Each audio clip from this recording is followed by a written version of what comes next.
Hello guys, welcome back to our channel part 12 of Reborn to Live Life.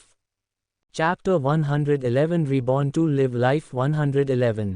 धीरे धीरे वक्त ऐसे ही बीतते चला गया। शाम का वक्त हो गया। गागी की माँ और उसका भाई बहुत खुश थे क्योंकि उन्हें रोशनी और काजल बहुत पसंद आई थी। काजल ने बेचारी गागी को पूरे 8 घंटे तक उस पार्लर में परेशान करके रख दिया। लेकिन जब गागी उस पार्लर से निकाल कर बाहर आई तो एकदम हूर की परी लग रही थी। काजल अपने आप को शाबाशी देते हुए बोली, देखा मैं कितना अच्छा काम करती हूँ। दूसरी तरफ सगाई कबीर के फार्म हाउस पर होने वाली थी। वहाँ ज़्यादा लोग नहीं, बस फैमिली मेंबर्स और कुछ फैमिली फ्रेंड्स आने वाले थे। कपूर फैमिली में से विक्रम, विवेक और प्रीति आने वाले थे। कबीर ने आज अपना फार्म हाउस बहुत ही खूबसूरत तरीके से डेकोरेट करवाया था। गागी की माँ उस फार्म हाउस को देखकर बहुत हैरान हुई। उन्होंने कभी नहीं सोचा था कि उनकी बेटी की जिंदगी में कोई राजकुमार आएगा, कोई उनकी बेटी को इतना प्यार करने वाला सच्चा और अच्छा इंसान मिलेगा। वह बार बार बस भगवान से यही दुआ मांग रही थी कि उनकी बेटी की आने वाली जिंदगी खुशियों से भरी रहे। धीरे धीरे सारे मेहमान आ गए। कबीर के मम्मी पापा बड़े ही आदर और सत्कार के साथ उनका वेलकम कर रहे थे। कबीर के मम्मी पापा ने गागी की माँ और भाई को ऐसा महसूस नहीं होने दिया कि वह गरीब लोग हैं।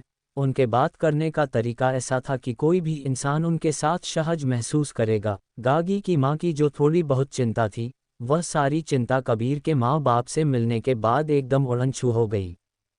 उनके होठों से स्माइल जा ही नहीं रही थी। नवीन अपनी बड़ी बड़ी आंखों से चारों तरफ उस जगह की खूबसूरती में खो गया था। उसने अपनी आंखों से इतनी खूबसूरत जगह पहले कभी नहीं देखी थी।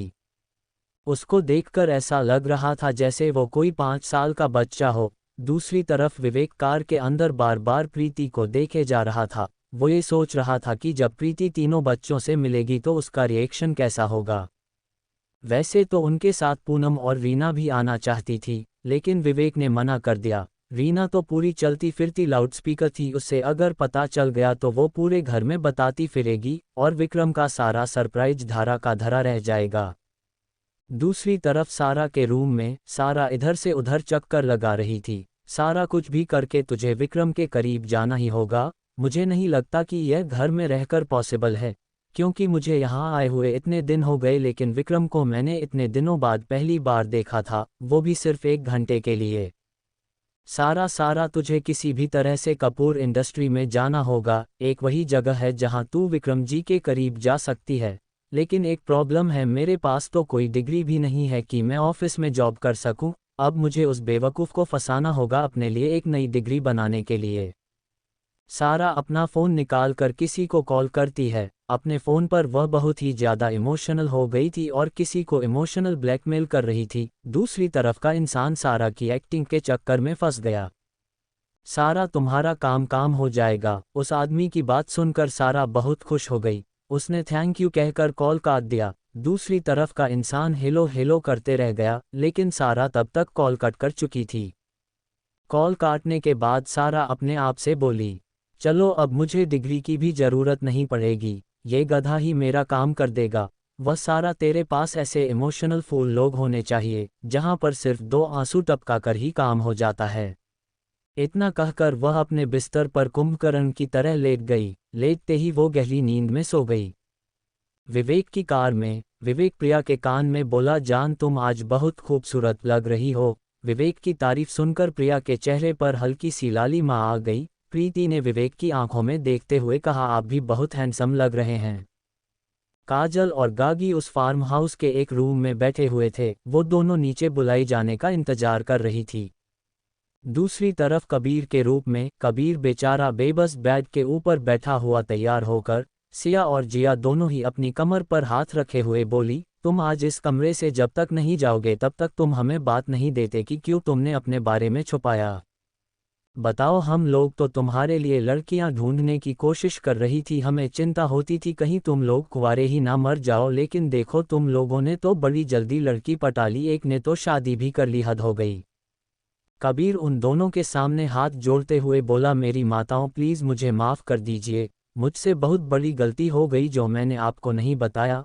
मैंने तो आप दोनों के लिए सरप्राइज़ प्लान किया था, लेकिन आपने तो मुझे गलत ठहरा दिया। कबीर उन दोनों को इमोशनल ब्लैकमेल करने की कोशिश करने लगा। एक सोफे पर वीर तन्मय और विशाल कबीर के मजे ले रहे थे। विशाल को तो कबीर की ऐसी हालत देखकर बड़ा मजा आ रहा था। विशाल अपने मन में बोला, खुद तो सगाई कर रहा है, लेकिन मेरी थोड़ी सी भी तारीफ नहीं कर सकता अपनी होने वाली साली के सामने, ताकि वह देख कि एक इंसान कुंवारा इधर से उधर घूम रहा है।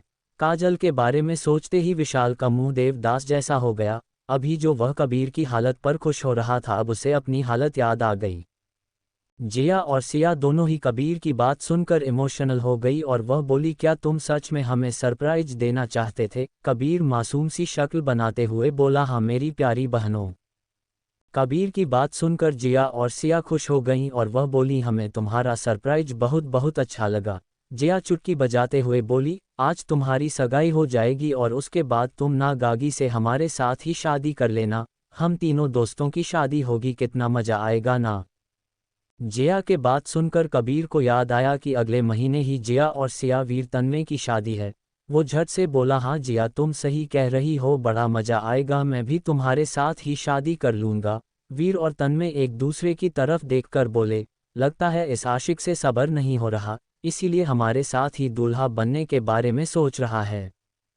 उन सब लोगों की बात सुनकर विशाल बोला, तुम सब लोग अगले महीने शादी नहीं कर सकते। विशाल की बात सुनकर सब लोग चौंक गए और वह उसकी तरफ देखकर बोले, हम अगले महीने शादी क्यों नहीं कर सकते? विशाल मुंह फूलते हुए बोला, उस डेविल ने शादी कर ली, तुम दोनों की भी सगाई हो गई, आज इस कबीर के बच्चे की भी सगाई हो जाएगी और अकेला कुंवारा बच जाऊंगा मैं। लेकिन मैं ऐसा होने नहीं दूंगा, शादी होगी तो हम चारों की एक साथ होगी, वरना नहीं होगी। विशाल की बात सुनकर कबीर, तन्मय, वीर इन तीनों को तो चक्कर ही आने लग गए। वह तीनों एक साथ मुड़कर विशाल की तरफ देखकर बोले, तुम हमारी लुटिया क्यों डुबाना चाहते हो अपने चक्कर में? अरे अगर तुम कुंवारे नहीं रहना चाहते तो जाओ पटाओ अपनी वाली को, हमारे मुंह से क्यों निवाला छीन रहे हो भाई? कबीर हाथ जोड़कर विशाल से बोला, आज के बाद ऐसी हार्ट अटैक देने वाली बात मत करना, मेरी आधी उम्र निकल गई है, अब मैं जल्दी से जल्दी बीबी बच्चे वाला बनना चाहता हूँ। कबीर की बात सुनकर वीर और तन्मय दोनों ने एक साथ गर्दन हिला दी, हम भी बनना चाहते हैं। विशाल एटीट्यूड से बोला, ठीक है नहीं करूंगा, लेकिन तुम लोगों को मेरी मदद करनी होगी काजल को मनाने में। विशाल की बात सुनकर वो तीनों ही उसको थम्स अप दिखा देते हैं। थोड़ी देर बाद विवेक और प्रीति की एंट्री होती है। वह दोनों साथ में बेहद खूबसूरत लग रहे थे। प्रीति और विवेक ने कबीर के मम्मी पापा के पैर छुए, उन दोनों ने प्रीति को आशीर्वाद दिया, उसके बाद वह दोनों अंदर चले गए। विवेक चारों तरफ अपने भाई को देखने की कोशिश कर रहा था। प्रीति विवेक की तरफ देखकर बोली, आप इतनी बेसब्री से किसका इंतजार कर रहे हैं? विवेक मिस्टीरियस स्माइल के साथ बोला, थोड़ी देर बाद तुम्हें भी पता चल जाएगा कि मैं किसका इतनी बेसब्री से इंतजार कर रहा हूँ। विवेक की बात सुनकर प्रीति थोड़ी सी कंफ्यूज हो गई, लेकिन उसने कुछ कहा नहीं। तभी विवेक की नज़र सरिता आंटी पर पड़ी, जो गागी की मम्मी और भाई के साथ एक सोफे पर बैठी हुई थी। विवेक उनके पास गया और पूछा, आंटी विक्रम और रोशनी अभी तक आए नहीं? सरिता आंटी मुस्कुराकर बोली, बेटा वह लोग बस थोड़ी ही देर में आ जाएंगे। ओके कहकर विवेक वापस प्रीति के पास आ गया। आप इन्हें जानते हैं, ये कौन है? विवेक प्रीति का हाथ पकड़कर एक सोफे पर बैठाते हुए बोला, पहले तुम आराम से बैठो और कुछ खा पी लो, हम बाद में बात करेंगे। विक्रम की कार के अंदर विक्रम रोशनी को निहारते हुए बोला, बेबी गर्ल तुम इतनी खूबसूरत क्यों हो? मेरी आंखें तुमसे हटती ही नहीं। रोशनी मस्करी अंदाज में बोली, चाहता ही कौन है कि आपकी नज़रें मुझसे हटे? मैं तो हमेशा यही चाहती हूँ कि आपकी नज़रें सिर्फ मेरे ऊपर टिकी रही। विक्रम रोशनी की आंखों से काजल निकालकर उसके कान के पीछे लगाते हुए बोला, मुझे डर लगता है बेबी गर्ल, कहीं मेरी ही नज़र तुम्हें ना लग जाए। रोशनी विक्रम की आंखों में देखकर बोली, क्या आपको इन सब चीज़ों पर विश्वास होता है? विक्रम रोशनी के हाथों को पकड़कर बोला, पहले तो नहीं होता था, लेकिन अब मुझे विश्वास होता है। अगर ऐसी बात है तो फिर इतना कहकर रोशनी ने अपनी दूसरी आंख से हल्का सा काजल अपनी उंगली पर लगाया और विक्रम के कान के पीछे लगाते हुए बोली, तब तो आपको सारी बुरी नज़रों से मेरी नज़र बचा ले। इतना कहकर रोशनी खिलखिलाकर हंसने लगी। पीछे बैठे तीनों बच्चे बड़े ध्यान से अपने माँ बाप की बातें सुन रहे थे। अपनी बातों के चक्कर में विक्रम और रोशनी बच्चों को ही भूल गए। तभी आरव की मासूम सी आवाज़ आई। मम्मा मुझे भी काला टीका लगा दो, मुझे सबसे पहले नज़र लगेगी क्योंकि मैं सबसे ज़्यादा क्यूट और हैंडसम हूँ। जब आरव को अपने ऊपर विराज और रेहान की नज़र महसूस हुई तो वो झट से बोला, मम्मा दोनों भाई भी क्यूट और हैंडसम है। पहले तो विक्रम और रोशनी आरव की बात सुनकर हैरान हो गए। अब उन्हें याद आया कि अपनी बातों के चक्कर में वो बच्चों को तो भूल ही गए थे। लेकिन आरव की अगली बात सुनकर वह दोनों और ज़्यादा हैरान हो गए। रोशनी और विक्रम के मन में एक साथ आया, हमारा सबसे छोटा बेटा सेल्फ ऑब्जेक्ट है। उसके बाद वह दोनों एक दूसरे की तरफ देखने लगे। फिर उन दोनों के चेहरे पर ही एक मुस्कुराहट आ गई। रोशनी ने अपने बैग से एक आईलाइनर निकाला और उसे अपनी उंगलियों में लगाकर तीनों बच्चों के कान के पीछे लगा दिया। अब तीनों बच्चे बड़े खुश थे। थोड़ी देर बाद अब एंट्री होती है हमारी रोशनी और विक्रम की। रोशनी और विक्रम ने कपल आउटफिट पहना था। रोशनी बिल्कुल सुहागन की तरह तैयार हुई थी, मांग ने सिंदूर, गले में मंगलसूत्र। तीनों बच्चों ने इंडियन आउटलेट पहना था, जिसमें वह तीनों बेहद ही हैंडसम लग रहे थे।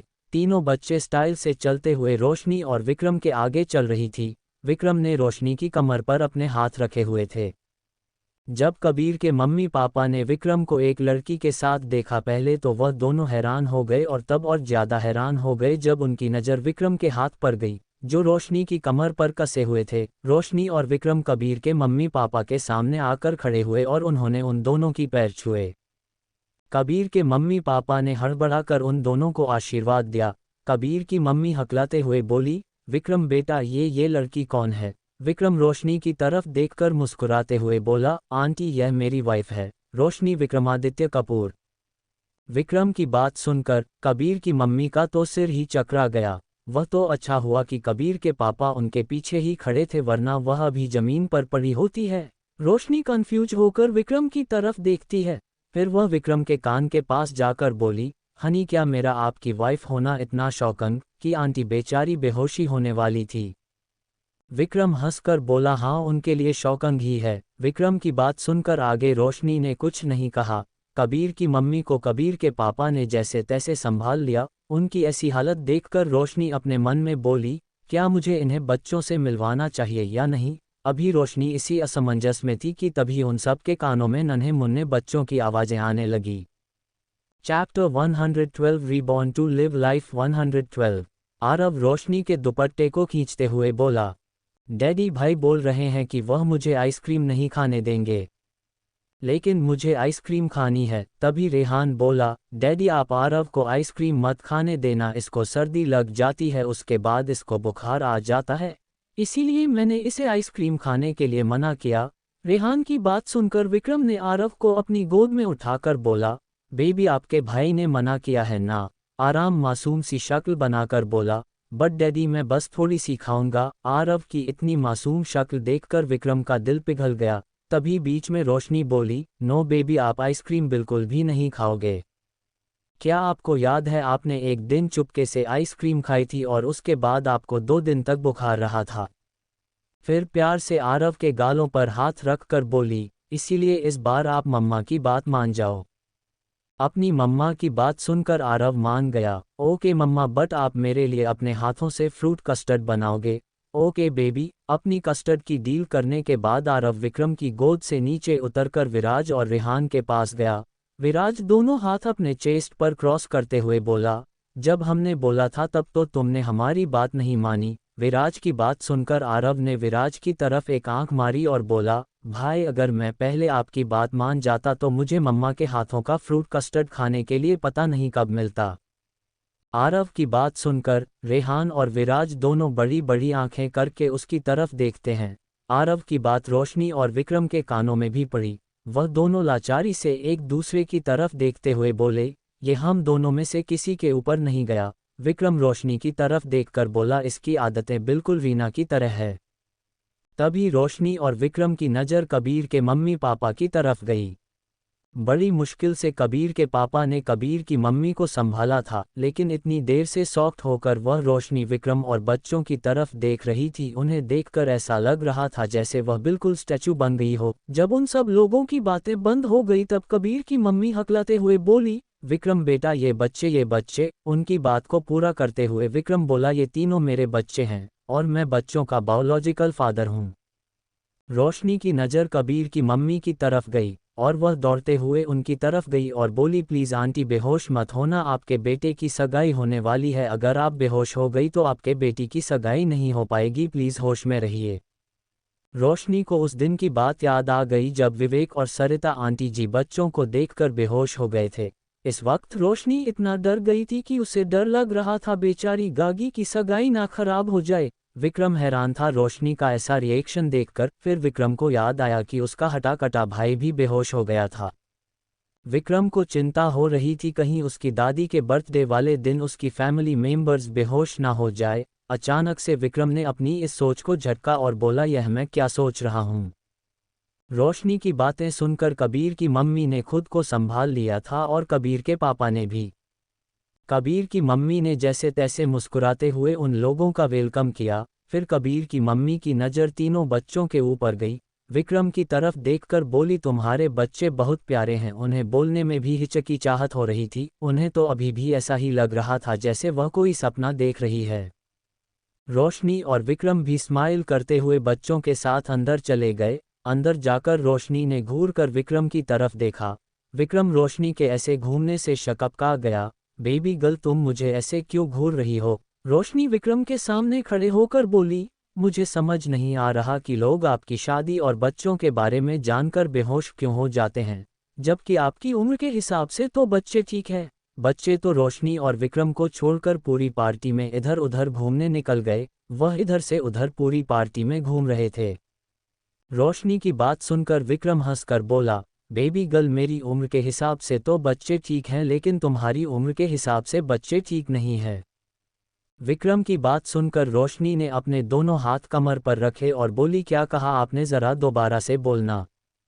इस बार विक्रम ने अपना हाथ रोशनी की कमर में डाला और उसे खुद से बिल्कुल चिपकाते हुए बोला, बेबी गर्ल, वो लोग शॉक्ड और बेहोश इसलिए हो जाते हैं क्योंकि आज तक मैंने कभी किसी लड़की को अपने करीब नहीं आने दिया, इसीलिए ज़्यादातर हमारे फैमिली फ्रेंड्स को लगता है कि मैं शायद गे हो सकता हूँ, और जब वो लोग मुझे तुम्हारी जैसी खूबसूरत एंजल के साथ देखते हैं तो वो बेहोश होने लगते हैं। हाँ, अगर उन लोगों के सामने मैं किसी लड़के को अपना बॉयफ्रेंड बोल देता तो शायद वो लोग इतना शॉक्ड और बेहोश नहीं होते।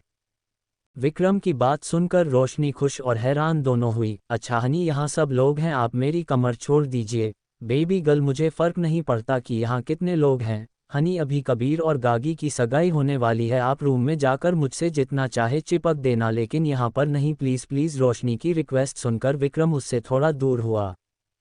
हनी, मैं अभी गागी के पास जा रही हूँ। इतना कहकर रोशनी उस रूम में चली गई जहाँ काजल और गागी बैठे हुए थे। रोशनी रूम में जाकर गागी के गले लगाकर बोली, तुम बहुत खूबसूरत लग रही हो। गागी ने एक स्माइल कर उसे थैंक्स कहा।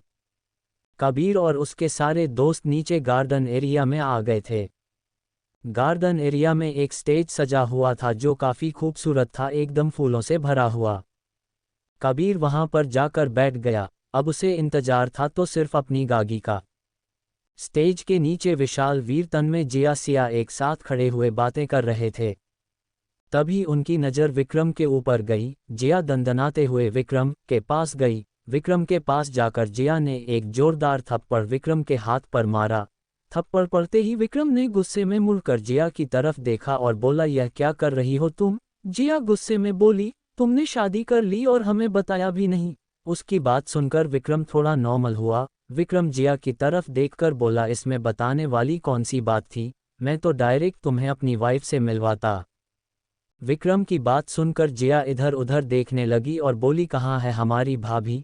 तभी पीछे से आती हुई सिया बोली, कहीं ऐसा तो नहीं है कि तुम भाभी को घर में छुपा कर आए हो ताकि हम उन्हें देख ना ले? उन दोनों की बात सुनकर विक्रम आइस रोल करते हो बोला, मुझे लगता है तुम दोनों का दिमाग खराब हो गया है। तुम्हारी भाभी तुम्हारी दूसरी भाभी को लेने गई है, जब आ जाएगी तब अच्छी तरह से मिल लेना।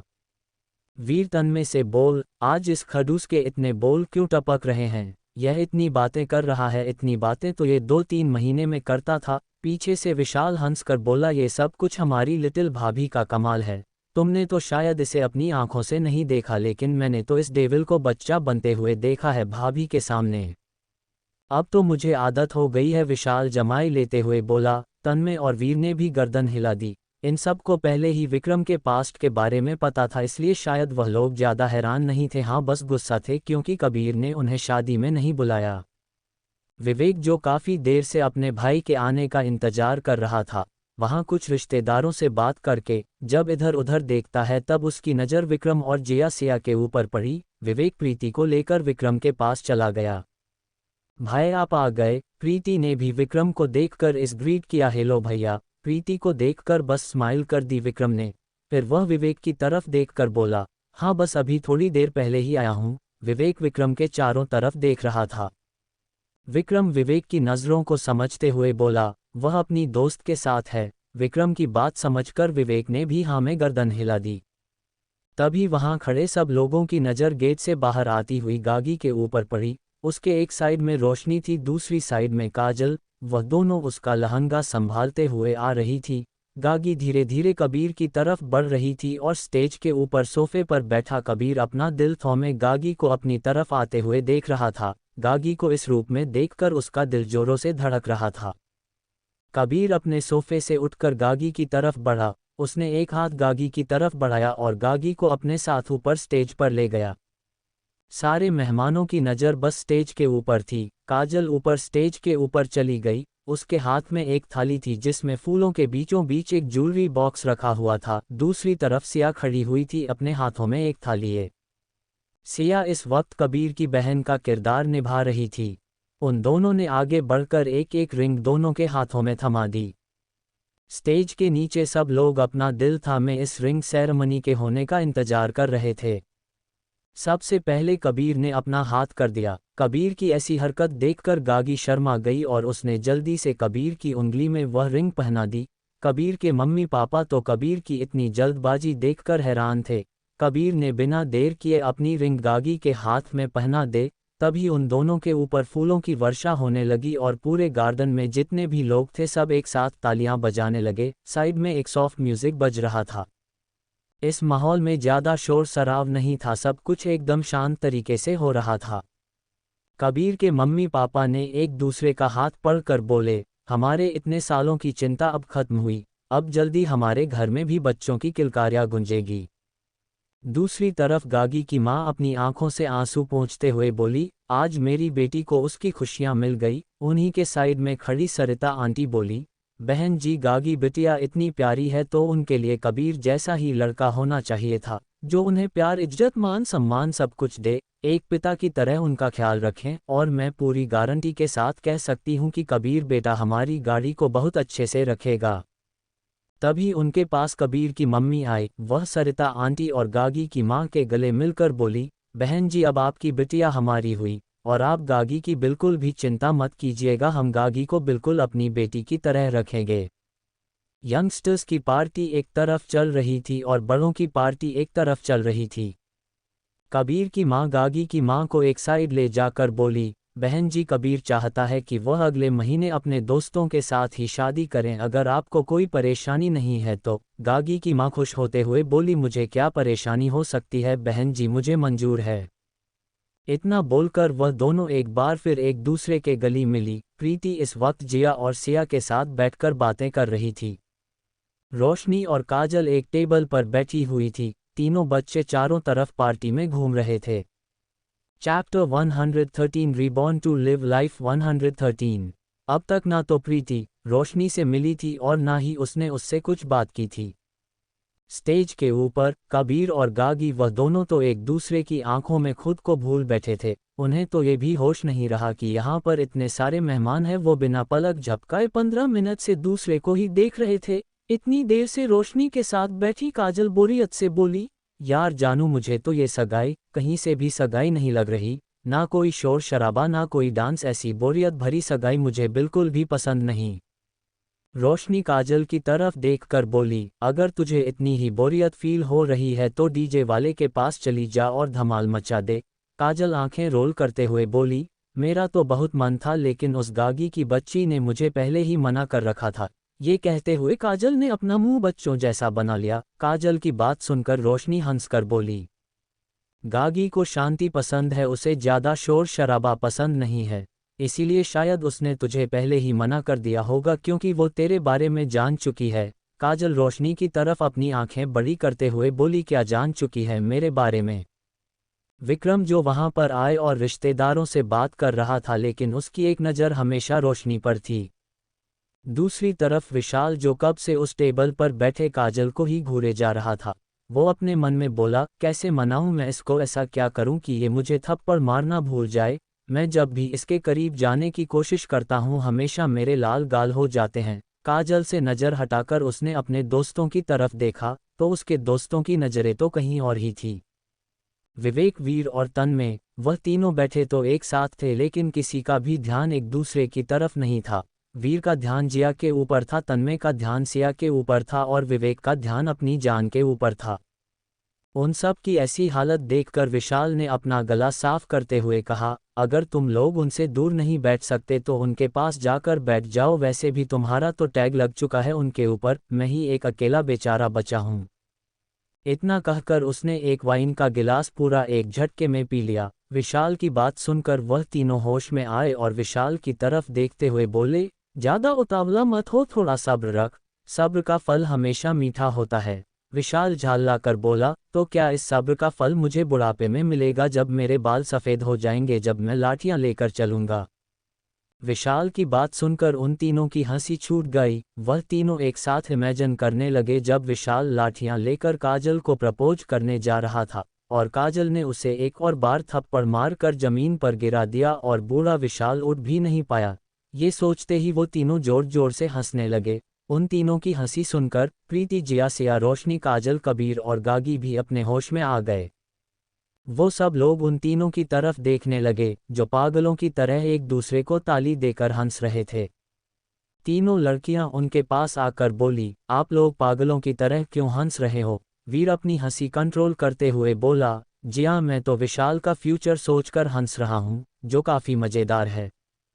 वीर की बात सुनकर विशाल गुस्से में उठकर वहां से चला गया। सबसे दूर एक साइड एक टेबल पर बैठ गया। काजल ने विशाल को वहां से जाते हुए देखा और अपने आप से बोली, अब इसको क्या हो गया, ये क्यों इतने गुस्से में जा रहा है? अगर तुझे इतनी ही फिक्र हो रही है तो जाकर उससे बात कर ले और पूछ कि वह क्यों गुस्से में गया। रोशनी की बात सुनकर काजल उसकी तरफ देखकर बोली, मैं क्यों जाऊं गुस्से में, या भाड़ में जाए, मुझे क्या करना? अगर तुझे कुछ करना नहीं है तो फिर बोल क्यों रही है? रोशनी की बात सुनकर अब काजल बिल्कुल चुप हो गई और चुपचाप अपनी वाइन पीने लगी।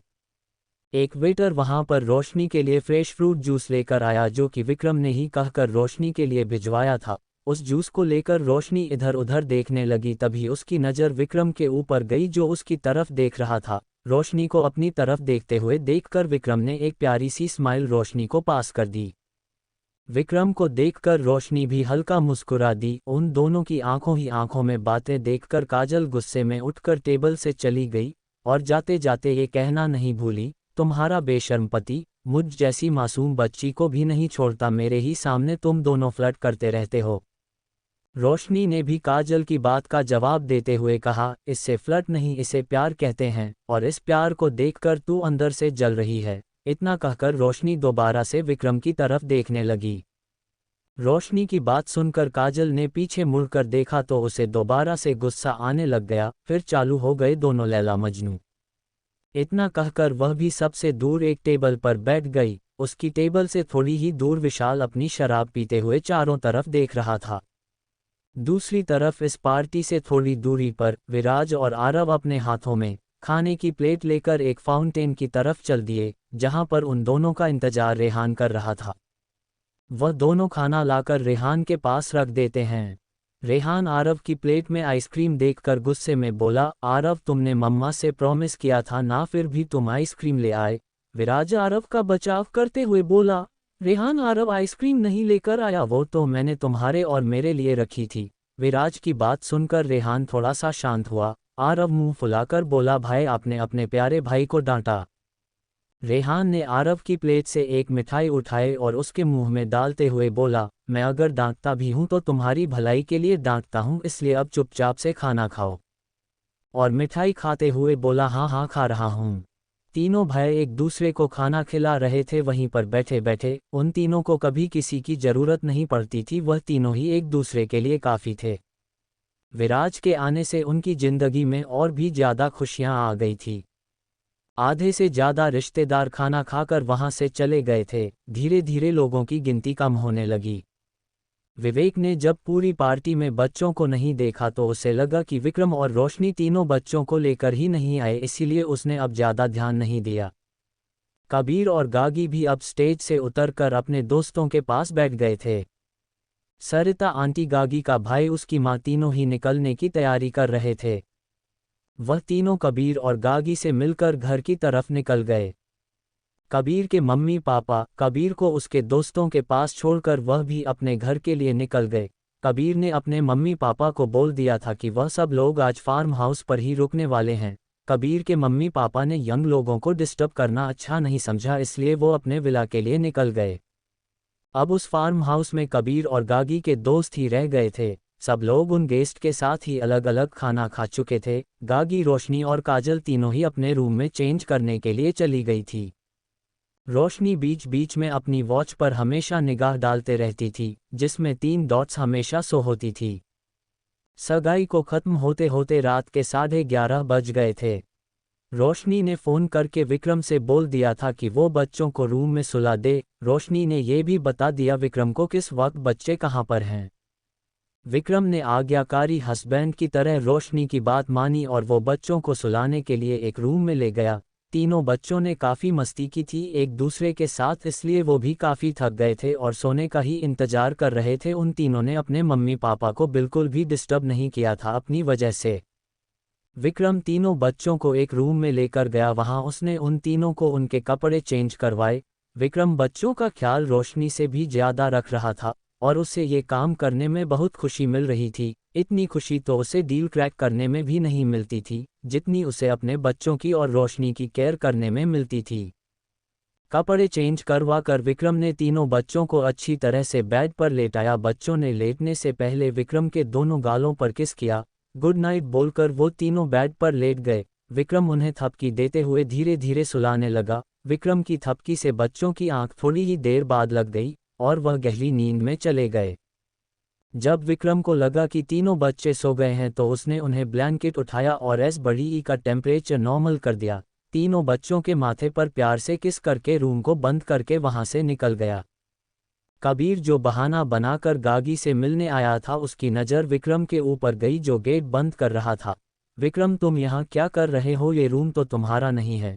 मैंने तो तुम्हारा रूम कहीं और रेडी करवाया है, चलो आओ मैं तुम्हें दिखाता हूँ। इतना कहकर कबीर विक्रम को सीढ़ियों से ऊपर लेकर चला गया। विक्रम चुपचाप कबीर के पीछे चला गया, उसने कबीर को कुछ भी एक्सप्लेन नहीं किया। ऊपर जाते टाइम विक्रम ने रोशनी को एक मैसेज भेज दिया कि उसने बच्चों को अच्छी तरह से सुला दिया। उस मैसेज को पढ़कर रोशनी रिलैक्स हो गई और निश्चित होकर वह काजल और गागी से बातें करने लगी। आज तो काजल और गागी को भी ध्यान नहीं रहा कि तीनों बच्चे भी यहाँ आए होंगे, क्योंकि किसी ने भी बच्चों को नहीं देखा था। तीनों बच्चे ही आते टाइम पीछे की साइड में चले गए थे, इसीलिए किसी ने उनके ऊपर ध्यान नहीं दिया। ऊपर रूम में तीनों लड़कियों ने अपने कपड़े चेंज कर लिए थे। कबीर विक्रम को उसका रूम दिखाने के बाद नीचे आया और उसने एक सर्वेंट को फार्म हाउस की छत के ऊपर गद्दे लगाने के लिए बोल दिया। कबीर की बात सुनकर वो सर्वेंट फौरन ही ऊपर अपना काम करने चला गया। कबीर ने बाहर आकर सबसे बोला कि वो लोग अपने अपने कपड़े चेंज कर ले और सब लोग छत के ऊपर आ जाएं। कबीर की बात सुनकर वहां बैठे जिया, सिया, तन्मय, वीर, विशाल, विवेक, प्रीति सब लोग वहां से उठकर अपने अपने रूम में कपड़े चेंज करने चले गए। वीर और तन्मय एक रूम में चले गए, सिया और जिया एक रूम में। विवेक प्रीति को लेकर अपने रूम में चला गया। रूम में जाकर विवेक ने जल्दी से रूम को अंदर से लॉक किया। विवेक ने बिना वक्त गंवाए प्रीति को अपनी बाहों में भर लिया। विवेक प्रीति के कान में बोला, जान, तुम्हें पता है मैं कब से तुम्हें किस करना चाहता हूँ। मैं किस तरह से खुद को घर से यहाँ तक और अब तक कंट्रोल करते हुए आ रहा हूँ। विवेक ये सारी बातें प्रीति की गर्दन को सुनते हुए उसके कान में बोल रहा था। विवेक की सिलेक्टिव आवाज़ सुनकर प्रीति का रोम रोम सिहर उठा। प्रीति की बॉडी एकदम सटेप हो गई। विवेक ने प्रीति को धीरे से अपनी तरफ घुमाया। विवेक की नज़रें प्रीति के चेहरे की तरफ थी और प्रीति की नज़रें ज़मीन की तरफ। उसकी बिल्कुल भी हिम्मत नहीं हो रही थी कि वो इस वक्त विवेक को देख सके। जब भी विवेक उसके करीब आता था उसे हमेशा ऐसा ही महसूस होता था जैसे ये सब उसके लिए फर्स्ट टाइम है। और वह बिल्कुल अपने फर्स्ट टाइम की तरह ही शर्माने लगती थी, और विवेक को हमेशा प्रीति की यही अदा पागल कर जाती थी। विवेक ने अपनी एक उंगली उसकी ठुड्डी पर रखकर कहा, जान मेरी तरफ देखो। विवेक की बात सुनकर प्रीति ने धीरे धीरे अपनी आंखें खोली। प्रीति ने जब अपनी आंखें खोली तो उसकी आंखें विवेक की नशीली आंखों से जा मिला।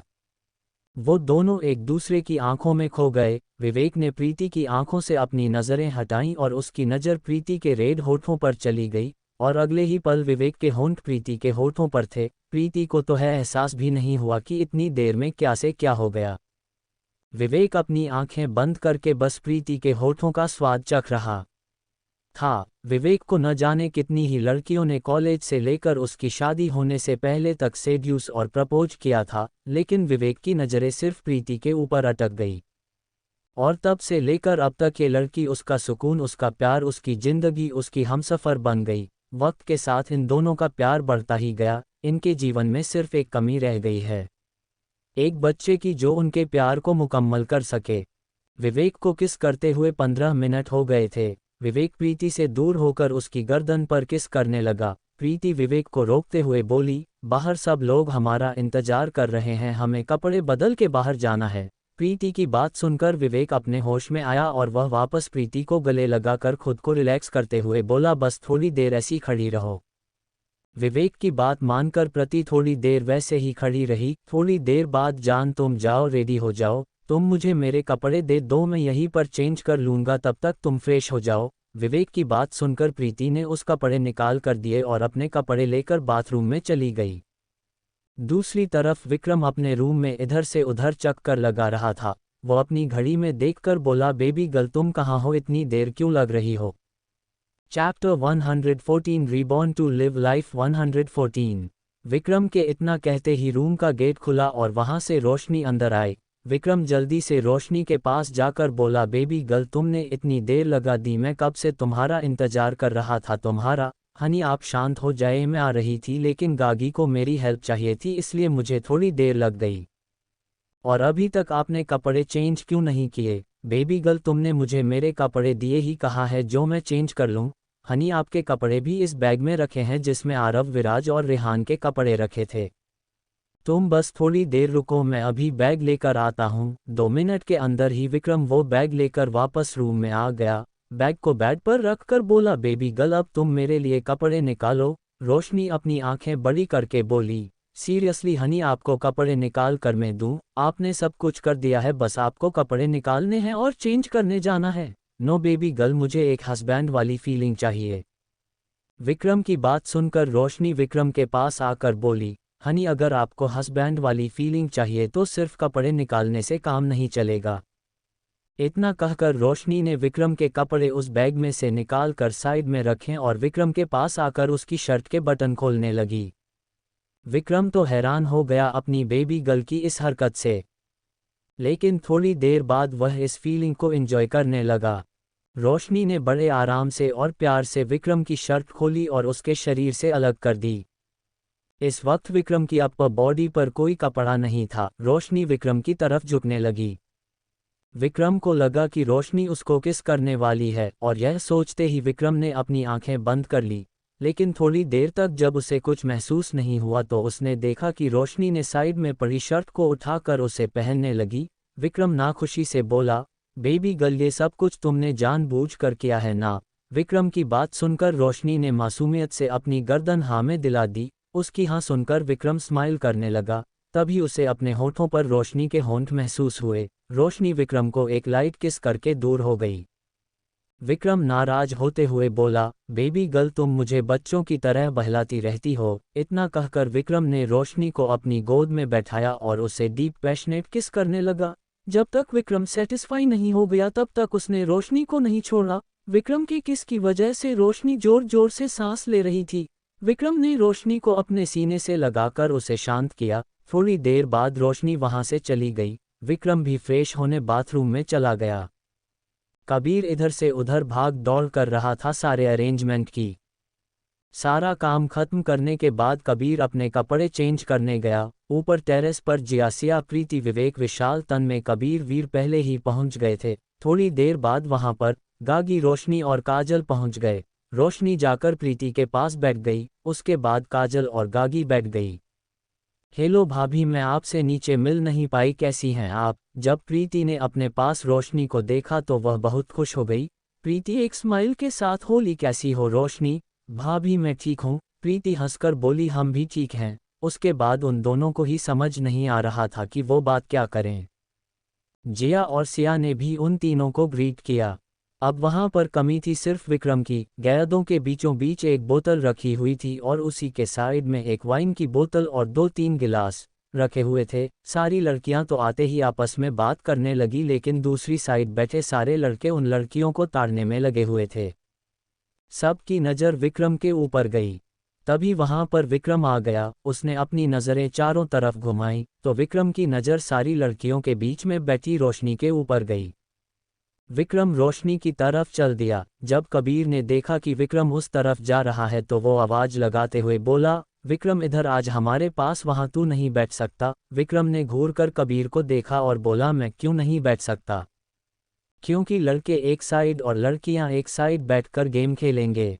प्रीति जो विक्रम को देखकर उसे ग्रिट करने के लिए खड़ी होने वाली थी, तभी वो विक्रम को अपनी तरफ आते हुए देखकर एक पल के लिए तो चुप हो गई थी।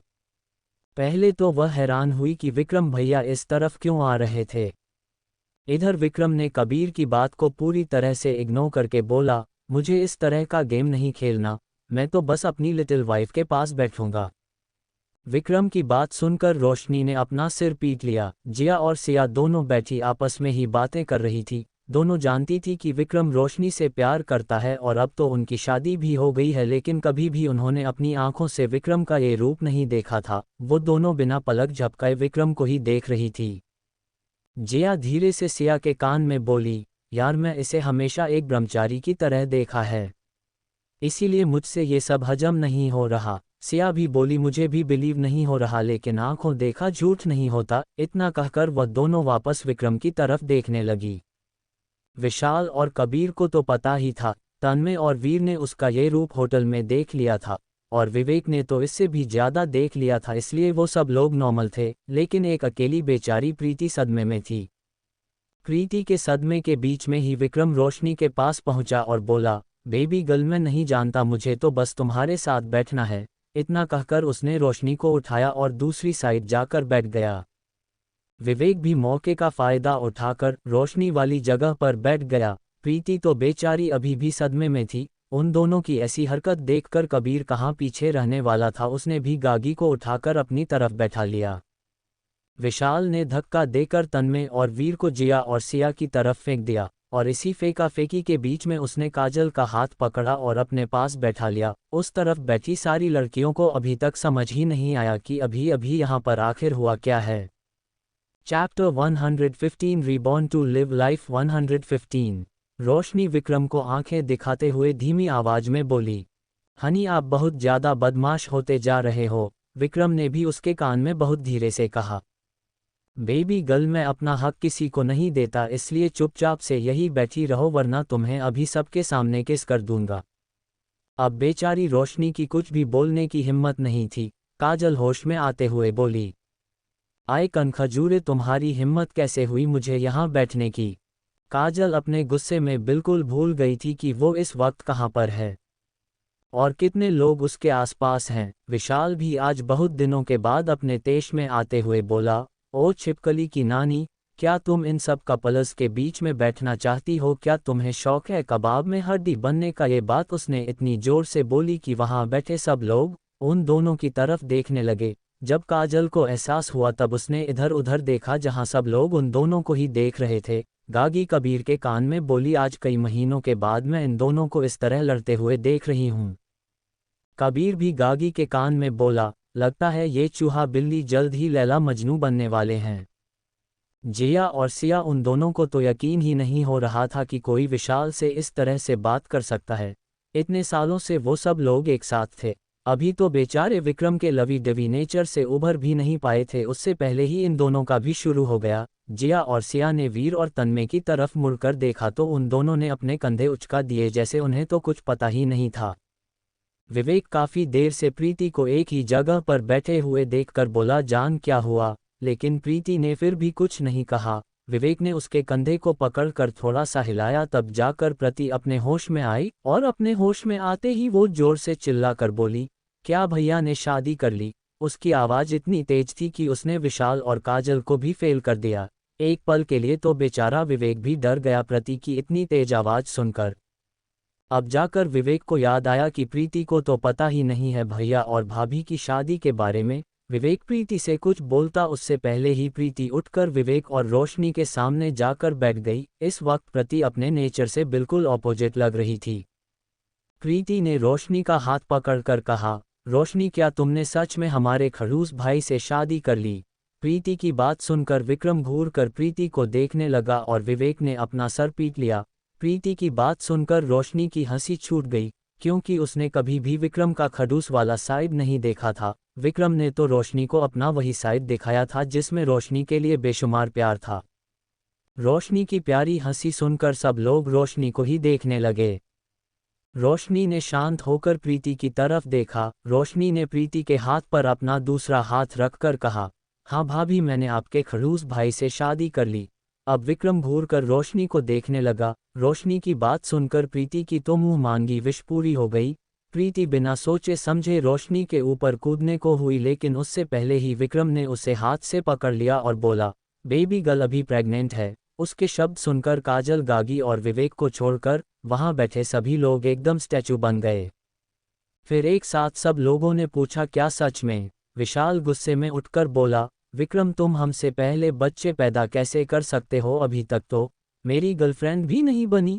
तुम्हारी वजह से मैं अब तक कुंवारा बैठा रहा, वरना अब तक तो मेरे न जाने कितने बड़े बड़े बच्चे हो गए होते। विक्रम ने घूरकर विशाल की तरफ देखा और बोला, मैंने क्या तुझसे मना कर रखा था कि तू बच्चे पैदा मत कर? मैंने तो किसी से भी मना नहीं किया। विक्रम की बात सुनकर विशाल हड़बड़ा गया। आखिरकार विक्रम सही तो बोल रहा था। सबको लड़कियां ज्यादा पसंद नहीं थी, क्योंकि उन लोगों का दिल कभी किसी के लिए धड़का ही नहीं था। वह लोग कभी किसी की तरफ अट्रैक्ट ही नहीं हुए थे। फिर विशाल अपने मन में बोला, लेकिन गलती तो तेरी ही है। तेरी वजह से हम भी तेरे जैसे ही बन गए। लेकिन ये बात उसने अपनी जुबान से बाहर नहीं निकाली। थोड़ी देर बाद जब सब लोग अपने होश में आए तो उन लोगों की खुशी का कोई ठिकाना नहीं था। जिया, सिया, प्रीति ने गोला बनाकर रोशनी को घेर लिया। जिया ने तो विक्रम को रोशनी से दूर धक्का दे दिया और खुद वहां पर बैठ गई। इधर रोशनी इतनी परेशान हो गई उन सब लोगों को अपनी तरफ देखकर। एक तरफ जिया ने हाथ पकड़ा हुआ था, दूसरी तरफ सिया ने हाथ पकड़ा हुआ था। वह दोनों रोशनी से नॉनस्टॉप सवाल पूछने लगी, बच्चा कितने मंथ का है और तुम लोगों ने हमें पहले क्यों नहीं बताया? इधर प्रीति का हाथ अचानक रोशनी के पेट पर चला गया। प्रीति उस बच्चे को महसूस करना चाहती थी। प्रीति की आंखों आंसू बहने लगे। ऐसा लग रहा था जैसे वो खुद मां बनने वाली हो। 5 साल सब लोगों के ताने सुने। इतने बड़े घर की बहू होने के बाद भी कई लोगों ने उसे मां ना बन पाने की वजह से सुनाया था। एक वाक्य तो प्रीति आज तक नहीं भूली थी, जब एक पड़ोसन अपनी बहू की गोद भराई का इनविटेशन देने के लिए आई थी और वो पड़ोसन कुसुम जी को इनविटेशन दे रही थी। इनविटेशन देने के बाद जो शब्द उस पड़ोसी ने कहे थे, वो शब्द कई दिनों तक प्रीति के कानों में गूंजते रहे। कुसुम जी, आप आ जाना और अपनी देवरानी को भी ले आना, लेकिन प्लीज़ आप अपनी दोनों बहू को लेकर मत आना, क्योंकि मैं नहीं चाहती कि उन दोनों की परछाई मेरी बहू के ऊपर पड़े। ये शब्द किसी जहर की तरह प्रीति की पूरी बॉडी में खुले थे। वो तो उसकी सास, छोटी सास और दादी सास अच्छी थी। कुसुम जी ने उसी वक्त उस औरत को अपने घर से धक्के मार के बाहर निकाल दिया था और दोबारा से उस औरत को कभी अपने विला में कम नहीं रखने दिया था। उस औरत को घर से निकलने के बाद कुसुम जी ने अपने आप से कहा, अच्छा हुआ इस वक्त हॉल में कोई नहीं है। अगर प्रीति और पूनम ने इस औरत की बात सुन ली होती तो उन दोनों को कितना दुख होता। लेकिन कुसुम जी को ये बात पता नहीं थी कि प्रीति ने सब कुछ सुन लिया था और ये बात उसके लिए जहर का घूंट पीने के बराबर थी। पुरानी बातों से बाहर निकलकर प्रीति ने रोशनी की तरफ देखकर बोला, रोशनी क्या ये सच है? रोशनी प्रीति को रोते हुए देखकर थोड़ी परेशान हो गई। दूसरी तरफ विवेक बैठा अपनी नम आंखों से प्रीति को देख रहा था। उसे पता था कि प्रीति इस वक्त अंदर से कितनी इमोशनल है, लेकिन अब वो उसे रोकना नहीं चाहता था। वो चाहता था कि प्रीति अपना सारा दर्द बाहर निकाल दे। रोशनी ने प्रीति के आंसू पोंछे और बोली, भाभी ये सच है। अगर आपके लिए मेरी प्रेगनेंसी खुशी की बात है तो सुबह आपको इससे भी बड़ी खुशी मिलेगी। प्रीति ने उसकी बातों पर ध्यान नहीं दिया और रोशनी के गले लगकर बस रोती रही। लेकिन विवेक, विक्रम, गागी और काजल रोशनी की बात समझ गए थे। अब जाकर काजल को एहसास हुआ कि उसके चुन्नू मुन्नू यहीं पर है। जब प्रीति ने अपने अंदर का सारा दर्द उसने रोकर बाहर निकाल दिया तब वह रोशनी से दूर हुई और खुश होकर बोली, यहाँ पर बैठे सब लोगों से ज़्यादा खुश मैं हूँ। बेबी मुझे छोटी माँ बुलाएगा? रोशनी ने एक प्यारी स्माइल करते हुए कहा, हाँ जरूर, यह आपको छोटी माँ क्यों बल्कि माँ बुलाएगा। रोशनी की बात सुनकर प्रीति दोबारा से भावुक हो गई। जिया और सिया ने भी प्रीति को प्यार से गले लगाकर कहा, भाभी अब आप ज़्यादा इमोशनल मत होइए, ये तो खुशी की बात है ना कि हमारे ग्रुप का सबसे खड़ूस लड़कियों से दूर रहने वाला अब पापा बनने वाला है। वो लोग जो गेम खेलने वाले थे वह सब भूल गए। वीर बोला, विक्रम तू तो हम सबसे ज़्यादा फास्ट निकला। कहाँ मैं और तन्मय सोचते थे कि सबसे पहले हमारी शादी होगी और जब हमारे बच्चे बड़े हो जाएंगे तब शायद तुम सब लोग लठियाँ लेकर घूम रहे होंगे, लेकिन तूने तो हमें ही गलत साबित कर दिया। वीर की बात सुनकर गागी और काजल अपने मन में बोली, अगर यह सिर्फ रोशनी के प्रेग्नेंट होने पर ऐसे बोल रहा है तो जब ये विराज रेहान आरव से मिलेगा तब ये क्या बोलेगा, या फिर अपने बाल नोचने लगेगा। गागी को याद आया, बच्चों के बारे में तो कबीर को भी नहीं पता। इधर विक्रम ने वीर की बात सुनकर उसे पूरी तरह से इग्नोर कर दिया और वह वापस रोशनी के पास आकर बैठ गया। उसने जिया को उठाकर दूसरी तरफ कर दिया। जिया तो आज इतनी खुशी थी कि उसे विक्रम के इस व्यवहार से कोई फर्क नहीं पड़ा। विवेक ने प्रीति को उठाकर अपने पास बिठा लिया। विशाल बोला, अब मुझे नहीं लगता कि हम लोग गेम खेल पाएंगे, तो क्यों ना हम एक दूसरे से सवाल करें। सब लोग एक साथ बोले, यह आइडिया अच्छा है, हम यहाँ बैठकर बस आराम से सवाल पूछ सकते हैं, कोई टास्क भी नहीं करना पड़ेगा क्योंकि सब पार्टी में बहुत थक गए थे। पहला सवाल गागी ने पूछा, वीर से, आपको जिया से प्यार कब हुआ था? वीर हंसकर बोला, मुझे जिया से पहले प्यार नहीं हुआ था, बल्कि पहले मैंने उसे अपनी गर्लफ्रेंड बनाया। प्यार तो मुझे 2-3 साल बाद हुआ था। वीर की बात सुनकर वहां बैठे सब लोग कंफ्यूज हो गए, यहाँ तक कि जिया भी, लेकिन तन्मय बिल्कुल नॉर्मल था। गागी ने आगे सवाल किया, अगर आपको जिया से प्यार नहीं था तो फिर आपने उसे अपनी गर्लफ्रेंड क्यों बनाया? वीर खड़े होकर बोला, बताता हूँ सबको अपनी दुख भरी कहानी। फिर उसने विक्रम की तरफ इशारा करके कहा, आप लोग इस खड़ूस इंसान को देख रहे हो, इसकी वजह से मुझे हमेशा डर लगा रहता था कि कहीं मैं इसकी वजह से कुंवारा ही ना मर जाऊं, क्योंकि जो भी लड़की गलती से मेरे ऊपर लाइन मारती थी वो इस खड़ूस की आंखों को देखकर ही डर के भाग जाती थी। खुद तो कुंवारा था, साथ में हम सबको भी कुंवारा रखता। ये लड़कियों को अपने आसपास भटकने नहीं देता था, चाहे इसके ऊपर लाइन मारे या ना मारे, ये सबको भगा देता था। धीरे धीरे लड़कियों ने हमारे आसपास घूमना ही बंद कर दिया। जिया और सिया हमारे साथ हमारी दोस्त थी। जब मुझे कोई रास्ता नहीं दिखा तो मैंने जिया को पटना शुरू कर दिया।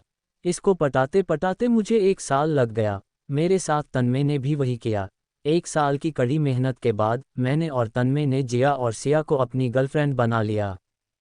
वीर की बात सुनकर वो दोनों लड़कियां घुरकर उन दोनों को देखने लगी। गागी बोली, अच्छा तो आपने इसलिए इन्हें पटाया क्योंकि आप कुंवारे मरना नहीं चाहते थे? गागी आगे कुछ कहती, वीर दोबारा से बोला, क्योंकि मेरे पास जिया के अलावा और कोई ऑप्शन नहीं था।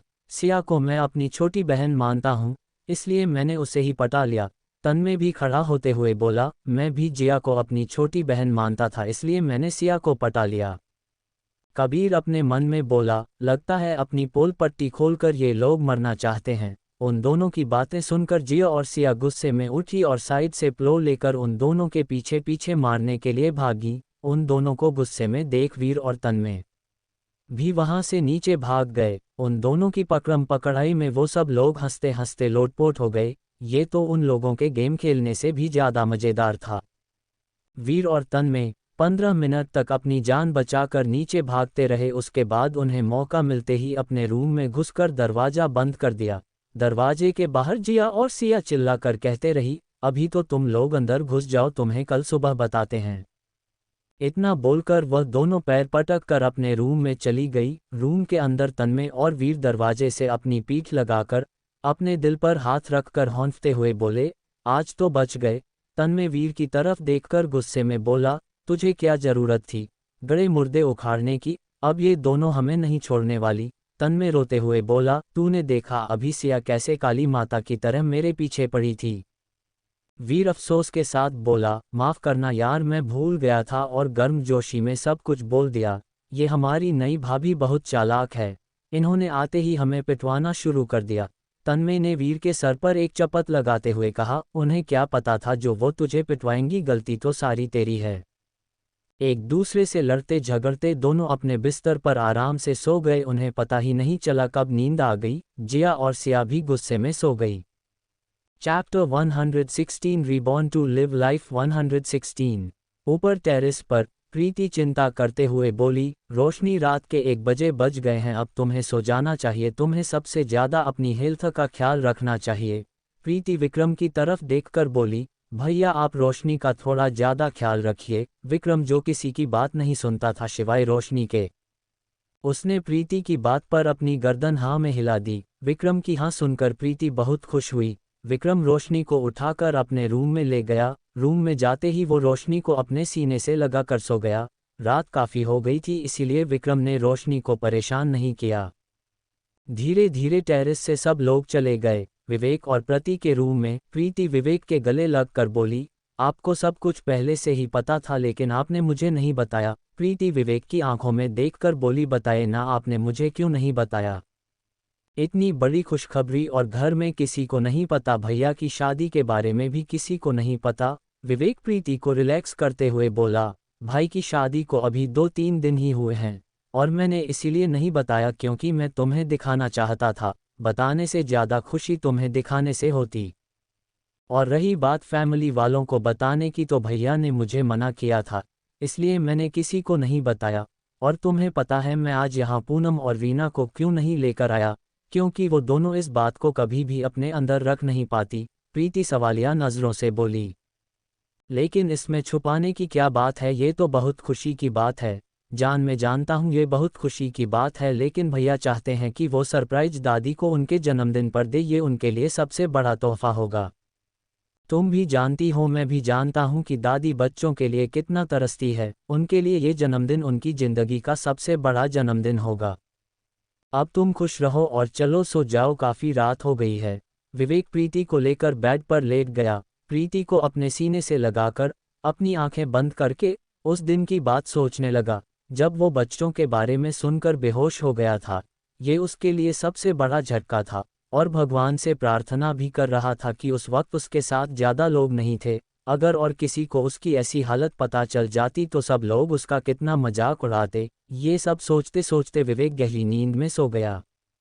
दूसरी तरफ कपूर विला में सारा किसी के ऊपर बहुत ज़्यादा चिल्ला रही थी। तुम किसी काम के नहीं हो, डींगे तो बड़ी बड़ी हाँकते हो, लेकिन जब काम की बात आती है तब तुमसे कुछ भी नहीं होता। उस दिन फ़ोन पर तो बड़ा कह रहे थे कि मेरा काम हो जाएगा और अब कह रहे हो कि काम नहीं हुआ। उधर से वो आदमी गुस्से में बोला, सारा, मैंने अपनी तरफ से पूरी कोशिश की, जितनी मेरी ताकत थी वह सारी लगाकर, लेकिन मेरी इतनी बड़ी पोजीशन नहीं है। कपूर इंडस्ट्री में बिना इंटरव्यू के किसी को कोई जॉब नहीं मिलती और तुम्हारे पास तो खुद की डिग्री भी नहीं है, तो तुम जॉब तो छोड़ो, तुम्हें यहाँ पर सफाई का काम ही नहीं मिलेगा। तुम्हारी हिम्मत भी कैसे हुई मुझसे इस तरह बात करने की? मैं तुमसे अभी इसी वक्त ब्रेकअप करती हूँ। हेलो हेलो सारा, सारा मेरी बात तो सुनो। मैंने वह सब कुछ गुस्से में कहा, तुम मेरे साथ ब्रेकअप नहीं कर सकती। मैंने तुम्हें क्या कुछ नहीं दिया? अपनी सैलरी का आधा हिस्सा मैं तुम्हारे ऊपर उड़ता था और अब तुम कह रही हो कि मैं ब्रेकअप कर लूँ?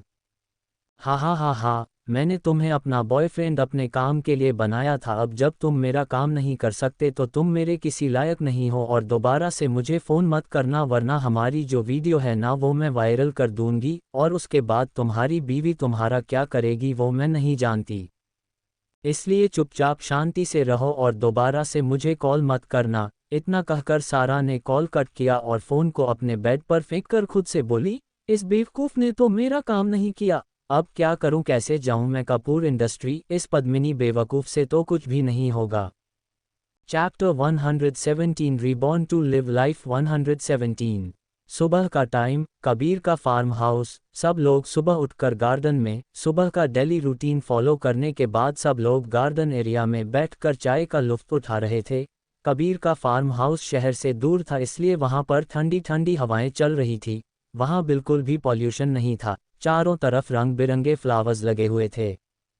ये जगह मुझे इतनी पसंद आई कि मेरा मन कर रहा है मैं यहीं पर रह जाऊं, विशाल डोंट मारते हुए बोला। बेसिकली गागी भाभी का फार्म हाउस है, तुम भी लटक लेना उनके साथ। तुम्हारा कहने का मतलब क्या है लटकालू, तुम्हें बोलने का भी तरीका नहीं आता, काजल ने गुस्से में दंदनाते हुए विशाल से कहा। जिया बोली, यार तुम लोग हमेशा लड़ते रहते हो, कभी तो नॉर्मल इंसानों की तरह रह लिया करो। गागी बीच में कूदते हुए बोली, ये बिल्कुल ऐसे लड़ते हैं जैसे पति पत्नी आपस में। गागी आगे कुछ बोलती, काजल ने अपनी आंखें दिखाकर उसे चुप करवा दिया। तन्मय, वीर, प्रीति, विवेक, सिया, रोशनी, विक्रम, कबीर, सब लोग उनकी तरफ देख रहे थे। जिया और सिया एक साथ बैठी थी। उन दोनों ने कल की बात के लिए तन्मय और वीर को माफ नहीं किया था। उन्हें मनाने के लिए बेचारे तन्मय और वीर ने 100 उठक बैठक लगा ली, लेकिन फिर भी कुछ नहीं हुआ। अभी तक कोई नहाकर नहीं आया था। सब लोग अपने नाइट ड्रेस में बैठे थे। एक्सरसाइज और वॉक करने के बाद सब लोग यहीं बैठकर चाय पीने लगे। बच्चों का रूम। तीनों बच्चे उठकर बेड पर बैठे थे। रेहान की नज़र घड़ी पर गई जहां 7 बजे बज रहे थे। विराज बोला, आज डैडी हमें उठाने नहीं आए। आरव अंगड़ाई लेते हुए बोला, भैया आज संडे है इसलिए आज हमें स्कूल नहीं जाना, और इसलिए डैडी ने हमें नहीं उठाया। उस रूम को देखकर बच्चों को याद आया कि वह लोग अंकल के फार्म हाउस पर हैं। तीनों बच्चे जल्दी से फ्रेश होकर आए और अपने नाइट ड्रेस में ही अपने रूम से बाहर निकल आए। आरव रूम से निकलकर सबसे पहले रोशनी को ढूंढने लगा। रेहान और विराज अपने डैडी को ढूंढने लगे। तीनों बच्चे चारों तरफ घूम घूम कर ढूंढ रहे थे, लेकिन उन्हें कोई नहीं मिला। फिर सारे बच्चे नीचे आए। किचन में कुछ सर्वेंट खाना बना रही थी। वह किचन में जाकर पूछा, अंकल आंटी आपने हमारे मम्मी डैडी को देखा है? उस किचन में मेल और फीमेल दोनों ही सर्वेंट काम कर रहे थे। वो बच्चों को देखकर हैरान हो गए। उनमें से एक सर्वेंट बोली, बच्चों सब लोग बाहर बैठे हैं। वह सर्वेंट कुछ और बोलती उससे पहले ही तीनों बच्चे उसकी बात सुनकर वहां से बाहर भाग गए। वह दोनों सर्वेंट एक दूसरे की तरफ देखकर बोले, क्या तुम्हें पता है ये बच्चे किनके हैं? दोनों ने एक साथ कहा, मुझे नहीं पता। उसके बाद वह दोनों सर्वेंट अपने काम पर लग गए। दौड़ते हुई तीनों बच्चे एक दूसरे से बोले, चलो देखते हैं सबसे पहले मम्मी डैडी के पास कौन पहुंचेगा। इतना बोलकर वह अपनी पूरी ताकत लगाकर दौड़ने लगे। विवेक, प्रीति, रोशनी, विक्रम, काजल और गागी, इन सब का चेहरा फार्म हाउस की तरफ था। बच्चे दौड़ते हुए मम्मी डैडी चिल्लाते हुए जा रहे थे। बच्चों की आवाज़ सुनकर वहां बैठे पहले तो आधे लोग कंफ्यूज हो गए। कबीर पीछे मुड़कर देखते हुए बोला, मेरे फार्म हाउस पर बच्चे कहाँ से आ गए? वीर उसे रोकते हुए बोला, अरे बच्चे तो है, लेकिन यह मम्मी डैडी किसको बोलते हुए आ रहे हैं? विक्रम, रोशनी, गागी, विवेक, काजल के चेहरे पर बच्चों को देखकर एक बड़ी सी स्माइल आ गई।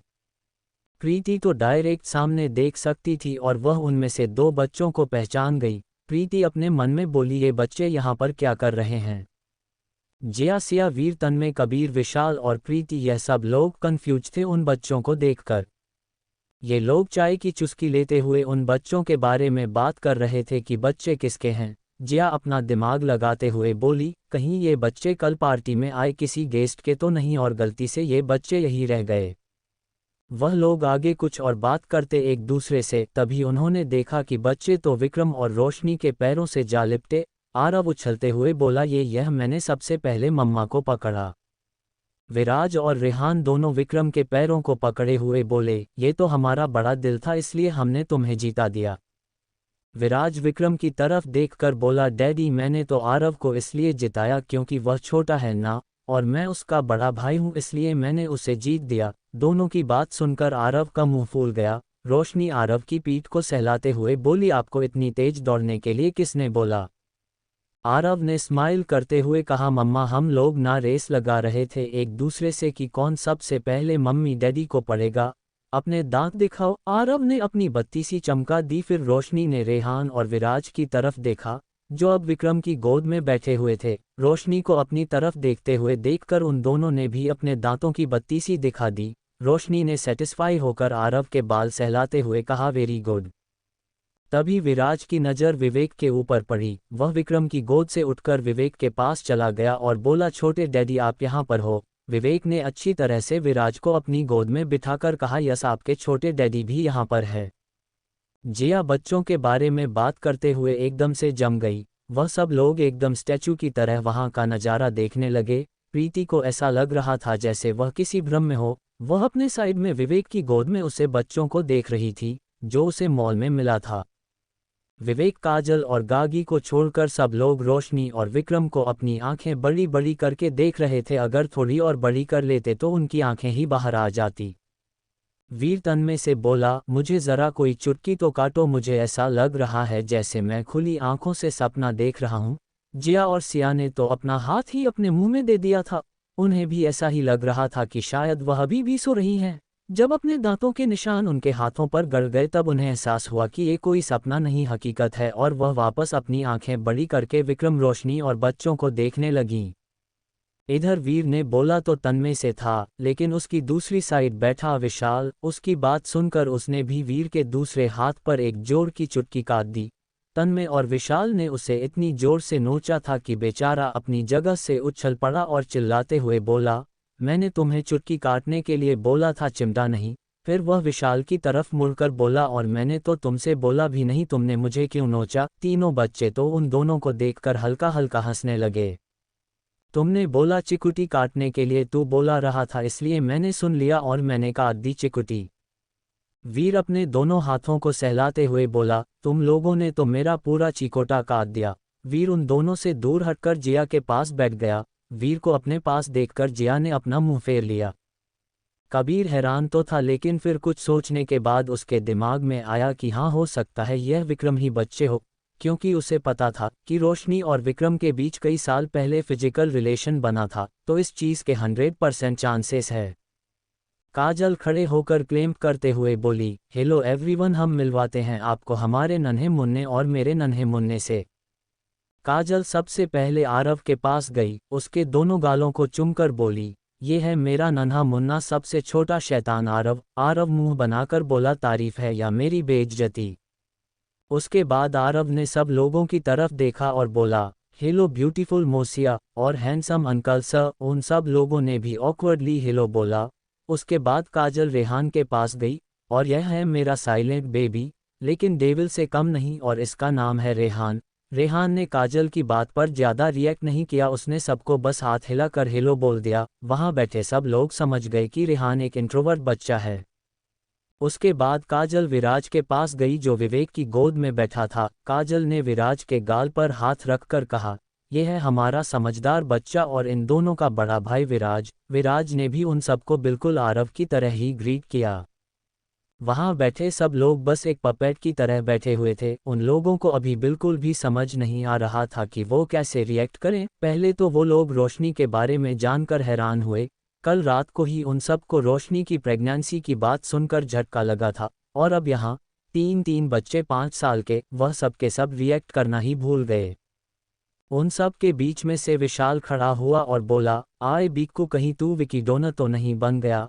अगर तेरे इतने सारे बच्चे होंगे तो भाभी तुझे छोड़कर भाग जाएंगे। विशाल सदमे में क्या बोल रहा है और क्या नहीं, यह उसे खुद समझ नहीं आ रहा था। विशाल की बात सुनकर विक्रम गुस्से में खड़ा हुआ और उसके चेहरे पर एक जोरदार तमाशा जोड़ दिया।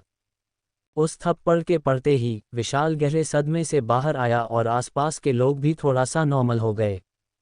विशाल अपने चेहरे पर हाथ रखे हुए बोला, इसका मतलब ये सब सच है? तूने हम सबको धोखा दिया, खुद बच्चे पैदा कर रहा था और हमें कुंवारा रख रहा था। इन सबको तुम मिल गई, लेकिन मेरा क्या? मैं तो अभी भी बिल्कुल सिंगल हूँ, मेरा दर्द किसी को दिखाई नहीं दे रहा। काजल को विशाल की नौटंकी देखकर इतना गुस्सा आ रहा था कि उसका सिर फोड़ दे, लेकिन इन सब लोगों के सामने उसने विशाल से कुछ भी कहना ठीक नहीं समझा। उन सब में से किसी का ध्यान प्रीति की तरफ नहीं गया, जो अपनी आंखों में आंसू लिए उन तीनों बच्चों को देख रही थी। प्रीति उन बच्चों को देखकर अपने मन में बोली, तभी मैं सोचूं क्यों मुझे उस दिन इन बच्चों से इतना अपनापन सा महसूस हो रहा था, क्योंकि ये बच्चे तो हमारे ही है। आरव इधर उधर सबको देख रहा था। कभी उसकी नज़र प्रीति की तरफ चली गई, जो अपनी आंखों में आंसू लिए उनकी तरफ देख रही थी। आरव रोशनी की गोद से उतरकर बोला, मम्मा, मैं छोटी मम्मी के पास जा रहा हूँ। रोशनी की नज़र भी प्रीति के ऊपर चली गई। रोशनी ने मुस्कुराकर अपनी गर्दन हाँ में दिला दी। आरव दौड़कर प्रीति की गोद में चढ़ गया और बोला, छोटी मम्मी मैं आपका सबसे प्यारा बेटा आरव। आरव में प्रीति के दोनों गालों को किस कर लिया। छोटी मम्मी मैं आपसे आज पहली बार मिल रहा हूँ, आप रो क्यों रहे हो, क्या आपको आरव पसंद नहीं आया। वहां बैठे सबकी नज़र प्रीति और आरव के ऊपर चली गई। वहां बैठा हर एक शख्स प्रीति की तकलीफ समझता था। प्रीति मुस्कुराते हुए होली में रो नहीं रही, ये तो खुशी के आंसू है। मैं आपसे आज पहली बार मिली ना इसलिए। आरव अपने नन्हे हाथों से प्रीति के आंसू पोंछते हुए बोला, डोंट टी क्राई छोटी मम्मी। आरव को टीयर्स बिल्कुल पसंद नहीं। विवेक प्रीति को खुश देखकर अपने मन में बोला, आज तुम्हारे चेहरे पर जो खुशी है ना, बस यही देखना चाहता था, इसलिए मैंने रात को तुम्हें कुछ भी नहीं बताया था। वीर और तन्मय दोनों के सिर नीचे झुक गए थे शर्म की वजह से। उन दोनों ने क्या सोचा था और क्या हो गया। कहाँ बोल सोचती थे कि वह जल्दी से जिया और सिया से शादी करके सबसे पहले डैडी बनेंगे, लेकिन उन लोगों को तो पता ही नहीं था कि विक्रम ने तो उन्हें 6 साल पहले ही अंकल बना दिया और इस वक्त वह दोनों फूल बन गए। कहाँ वो सुपीरियर बनना चाहते थे और कहाँ आज उन दोनों की मंगेतर ही उन्हें पीट रही है। वीर और तन्मय ऊपर देखकर एक साथ बोले, हमारे तो इल लग गए। पास में बैठी जिया ने वीर के पेट में कोहनी मारते हुए कहा, अभी नौटंकी बंद करो और उधर देखो तीनों बच्चे कितने प्यारे हैं ना। वीर भी ध्यान से बच्चों को देखने लगा और बोला, हाँ जिया बच्चे सच में बहुत प्यारे हैं, और देखो इन दोनों बड़े बच्चों की आंखें तो बिल्कुल विक्रम की तरह है। फिर थोड़ा सा भावुक आवाज में बोला, कहाँ कपूर खानदान बच्चों के लिए तरसता है, और यहाँ देखो इतने प्यारे प्यारे बच्चे खुद विक्रम के हैं।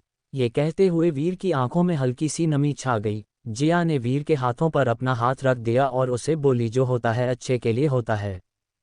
विक्रम और रोशनी ने बच्चों को अंदर भेज दिया रेडी होने के लिए। वह दोनों सबकी आंखों में सवाल देख सकते थे, इसीलिए बच्चों के जाने के बाद उन दोनों ने उन सबको सारा सच बता दिया। वह सब लोग इतने खुश हुए कि बार बार विक्रम के गले लगकर उसे बधाइयां दे रहे थे। विक्रम और रोशनी उन सब के चेहरे पर खुशी देखकर बहुत खुश हुए। विशाल विक्रम से सवाल करते हुए बोला, यार तुम बच्चों को पहले घर क्यों नहीं लेकर आए और तुमने रोशनी से पहले शादी क्यों नहीं की। विशाल की मूर्खता भरी बातें सुनकर वहां बैठे सब लोगों ने अपने सिर पर हाथ मार लिया। काजल अपने मन में बोली, वैसे तो ये कनखजूरा बहुत ज्यादा होशियार बनता है, लेकिन अब देखो इसकी बुद्धि में 2 साल के बच्चे की जितनी भी बुद्धि नहीं है। सारा सच जानने के बाद भी इसके दिमाग में कुछ नहीं बैठा। कबीर विशाल को समझाते हुए बोला, विशाल, विक्रम को भाभी 6 साल के बाद मिली और भाभी को नहीं पता था विक्रम के बारे में, और विक्रम को बच्चों के बारे में भी अभी कुछ दिनों पहले ही पता चला है, और अभी उसने बताया ना कि वह दादी माँ के बर्थडे पर रोशनी और बच्चों को सबसे मिलवाएगा। Chapter 118 reborn to live life 118। Garden area से सब लोग अपने अपने रूम में रेडी होने चले गए। अपने अपने रूम में जाकर उन सब के दिमाग में बस तीनों बच्चे ही घूम रहे थे। वीर, क्या जो गार्डन एरिया में हुआ वो सब कुछ सच था, या फिर मैं अभी भी कोई सपना देख रहा हूँ। सौभाग्य से तन्मय ये कोई सपना नहीं है, इसीलिए तू इस शौक से बाहर निकल और चल जल्दी से रेडी हो, मैं तो बच्चों के पास जाऊंगा। जिया और सिया का रूम। जिया, क्या तुझे सच में यकीन हो रहा है? विक्रम के 3 बच्चे, वो भी 5 साल के। रोशनी अभी 22 साल की है यार, उस टाइम पर कितनी छोटी थी। कितनी तकलीफ हुई होगी ना उसको। 3 बच्चों की डिलीवरी कोई आसान काम नहीं है, वह भी इतनी छोटी उम्र में। तीनों बच्चे कितने प्यारे हैं यार, मुझे तो अभी भी सब कुछ एकदम सपना लग रहा है। सिया, मुझे तो यकीन ही नहीं हो रहा, हमने तो ऐसा कभी नहीं सोचा था। मैं तो अभी भी कुछ भी डाइजेस्ट कर नहीं पा रही। तुझे पता है सिया, मैंने कभी नहीं सोचा था कि विक्रम अपनी जिंदगी में कभी शादी करेगा या किसी से प्यार करेगा। जब मैंने फर्स्ट टाइम रोशनी के बारे में सुना था, उसको भी डाइजेस्ट करने में मुझे कई दिन लग गए थे, और कल रोशनी की प्रेगनेंसी के बारे में पता चलना, और आज सुबह तो पूरा बम ही फूट गया। वह भी 3 बच्चों का बम। जिसको समझती थी मैं ब्रह्मचारी, वह तो निकाल विकी डोना। सिया जिया को बेड पर बिठाते हुए बोली, जिया ये तो अच्छी बात है ना, तुमने देखा नहीं पूनम भाभी और प्रीति भाभी कितनी तड़पती थी बच्चों के लिए। सबसे ज्यादा दादी माँ, वह कभी भी अपनी बहू पर प्रेशर नहीं डालती थी, लेकिन हमेशा उनकी एक ही तमन्ना रही कि उनके घर में एक बच्चा आ जाए। तुझे पता है, एनिवर्सरी पार्टी में गई थी, अब मैंने दादी माँ की उदास आंखों में रोशनी को देखकर एक चमक देखी थी। वह तो धीरे धीरे अपनी उम्मीद होती जा रही है। आज तीनों बच्चों के बारे में सुनकर और रोशनी की प्रेगनेंसी के बारे में सुनकर मैं बहुत खुश हूँ दादी माँ के लिए। भले ही हम विक्रम के दोस्त हैं, लेकिन दादी माँ ने हमेशा हमें अपने बच्चों की तरह रखा। जब भी हम उनके घर जाते अपने पोते पोतियों की ही तरह रखती थी हमें। कभी लगा ही नहीं हमें उनके पास कि हम उनके बच्चे नहीं हैं। मुझे बच्चों को देखकर झटका तो लगा था, लेकिन उस झटके से भी ज़्यादा खुशी बच्चों के बारे में जानकर हूँ। अब तो मुझे बड़ी बेसब्री से दादी माँ के बर्थडे पार्टी का इंतजार है। जिया ने सिया के आंसू पोंछते हुए कहा, पागल अब रो मत, चलो हम जल्दी से रेडी होकर नीचे जाते हैं। विशाल और कबीर का रूम। कबीर रेडी होकर शांति से बेड पर बैठा था और विशाल की बकवास बातें सुन रहा था। कबीर अपने कानों पर हाथ रखते हुए बोला, यार बस कर, तेरा मुंह बोलते हुए थकता नहीं है क्या कभी? तुझे काम तो लड़कियां बोलती है। क्या कहा तूने? वाह, आज तू भी पराया हो गया। एक वो विक्रम है जो कभी भी हमें कुछ नहीं बताता। बताओ, भाभी को प्रेग्नेंट भी कर दिया, 3 बच्चे पहले पैदा कर लिए, कुछ भी नहीं बताया, और अब अचानक बच्चों को यहाँ लाकर हमें हार्ट अटैक दिलवाना चाहता है। पहले नहीं बता सकता था ताकि हम अपने आप को रेडी कर लेते।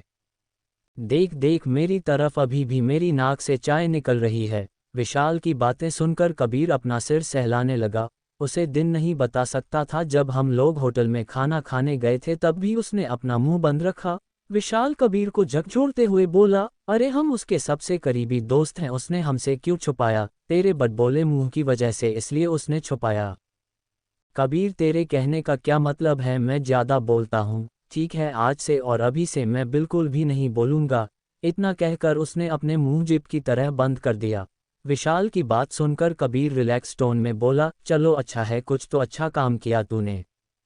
कबीर की बात सुनकर विशाल गुस्सा हो गया और उसने कबीर के कंधे पर जोर से घुसा मार दिया और उसके बाद बाथरूम में रेडी होने के लिए चला गया। काजल और गागी का रूम। जब से काजल गार्डन एरिया से आई थी तब से वह बार बार हंसे ही जा रही थी। उसे रह रहकर सबके फेस रिएक्शन अपनी आंखों के सामने किसी पिक्चर की तरह चलते हुए नजर आ रहे थे। उन सब का रिएक्शन सोचकर ही काजल बार बार हंस जाती। गागी से बार बार चुप रहने के लिए बोलता, लेकिन बार बार काजल की हंसी निकल जाती। काजल अपने बिस्तर पर इधर से उधर अपनी हंसी कंट्रोल करने के लिए लोटपोट हो रही थी। गागी अपना सिर हिलाकर रेडी होने के लिए चली गई। उसे पता था कि अभी ये किसी के चुप करवाने से चुप नहीं होगी जब तक ये खुद चुप ना हो। गागी इस वक्त रेडी होकर आईने के सामने खड़ी थी। काजल, अब तू अपना हंसना छोड़कर रेडी होने के लिए चली जा, वरना मैं तेरी वजह से लेट हो जाऊंगी। क्या तुझे तेरे चुन्नू मुन्नू से नहीं मिलना? गागी की बात सुनकर काजल दौड़कर बाथरूम में चली गई। जाते जाते ये कहना नहीं भूली, गागी आज मुझे बड़ा मजा आया। काजल की बात सुनकर गागी भी हल्का स्माइल करने लगी। विवेक प्रीति का रूम। आपने सुना, आरव ने मुझे छोटी माँ कहा, अब मुझे कोई ताना नहीं देगा। प्रीति जब से आई थी तब से विवेक के गले लगकर रोए जा रही थी। विवेक बार बार उसका सिर सहलाकर उसे चुप करवा रहा था। जान, अब तुम क्यों रो रही हो? ये तो खुशी के आंसू है। जान प्लीज़, मुझे तुम्हारी आंखों में ना खुशी के आंसू देखने हैं और ना ही गम के आंसू देखने हैं। मैं बस तुम्हें मुस्कुराता हुआ देखना चाहता हूँ।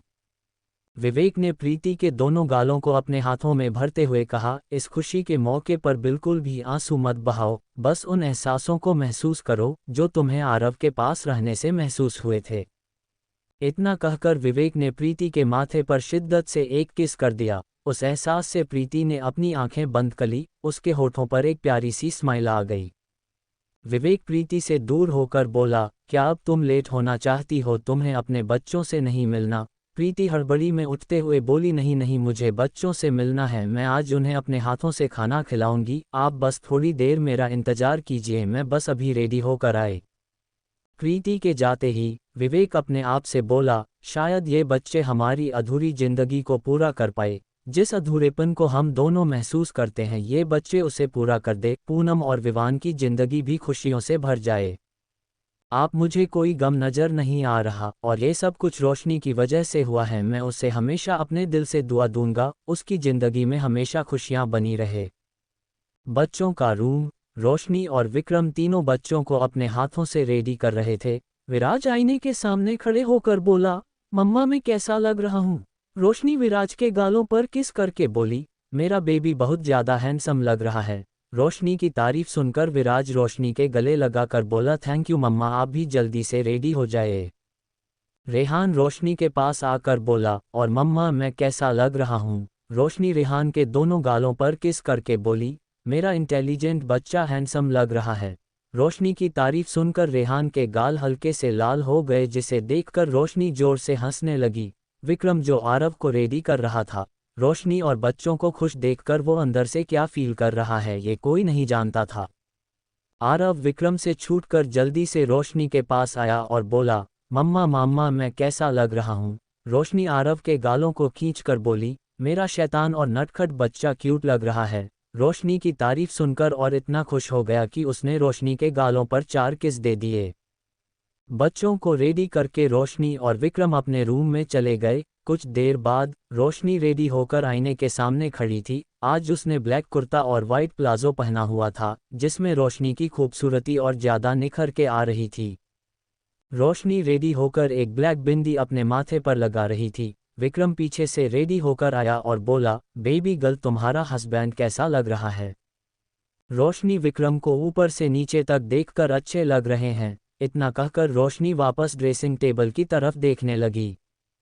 विक्रम रोशनी की बात सुनकर दोबारा बोल, बेबी गर्ल नीचे तो तुमने बच्चों को किस दिए थे और उनकी तारीफ की थी, मैं बस अच्छा लग रहा हूँ। दिस इज़ नॉट फेयर, मेरी भी वैसे ही तारीफ करो जैसे तुमने नीचे बच्चों की थी। रोशनी मुड़कर विक्रम की तरफ देखकर बोली, आप खुद को बच्चों से कंपेयर क्यों कर रहे हैं? मैं खुद को बच्चों से कंपेयर नहीं कर रहा, बट मुझे तुम्हारे मुंह से अपने लिए तारीफ सुनाई है बस। विक्रम की बात सुनकर रोशनी पीछे मुड़कर अपनी हंसी कंट्रोल करके बोली, किस तरह की तारीफ सुननी है आपको?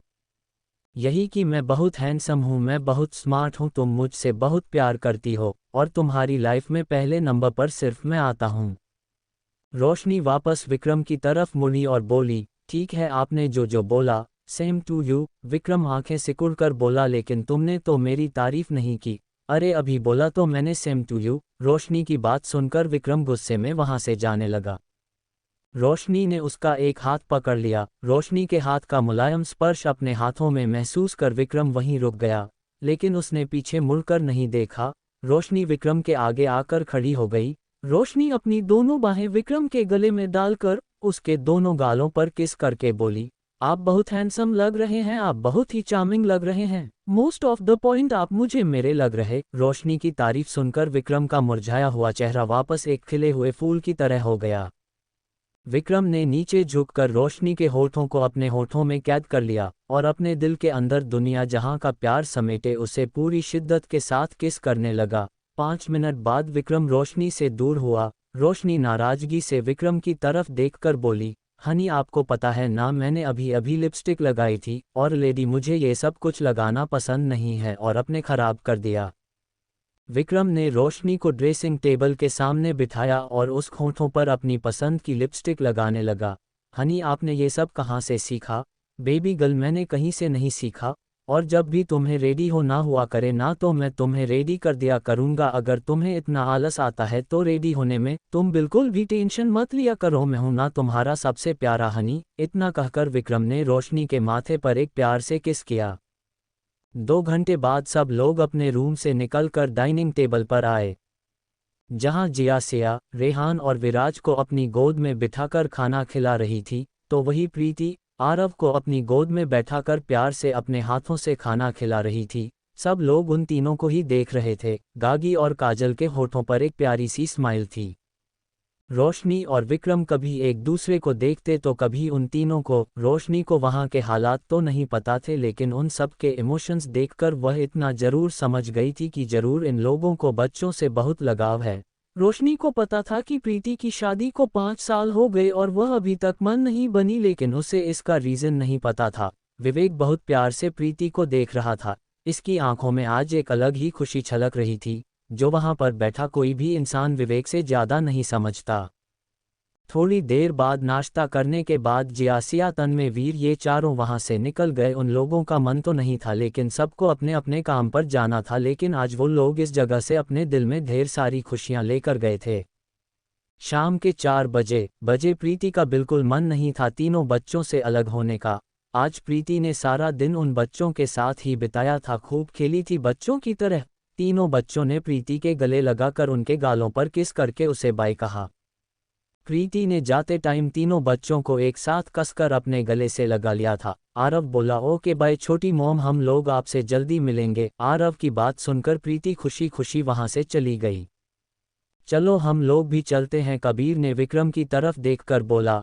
कबीर विक्रम के पास आकर बोला, वैसे मुझे पता नहीं था तुम मुझे ट्रिपल सरप्राइज देगा। एक्चुअली ट्रिपल नहीं, इससे भी ज्यादा, लेकिन मुझे तुम्हारे सारे सरप्राइज बहुत अच्छे लगे।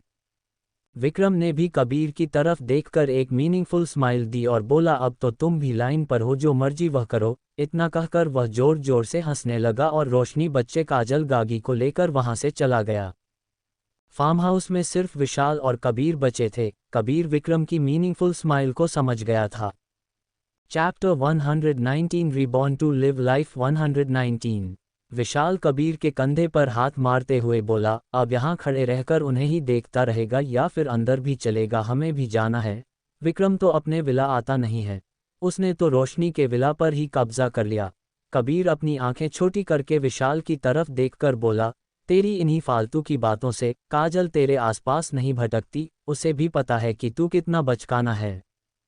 कबीर की बात सुनकर विशाल अपनी एक आईब्रो ऊपर करते हुए बोला, मैं जैसा भी हूँ मैं 100% लॉयल इंसान हूँ। काजल को तो खुद को भाग्यशाली समझना चाहिए कि मेरी विशाल रॉय उससे प्यार करता है।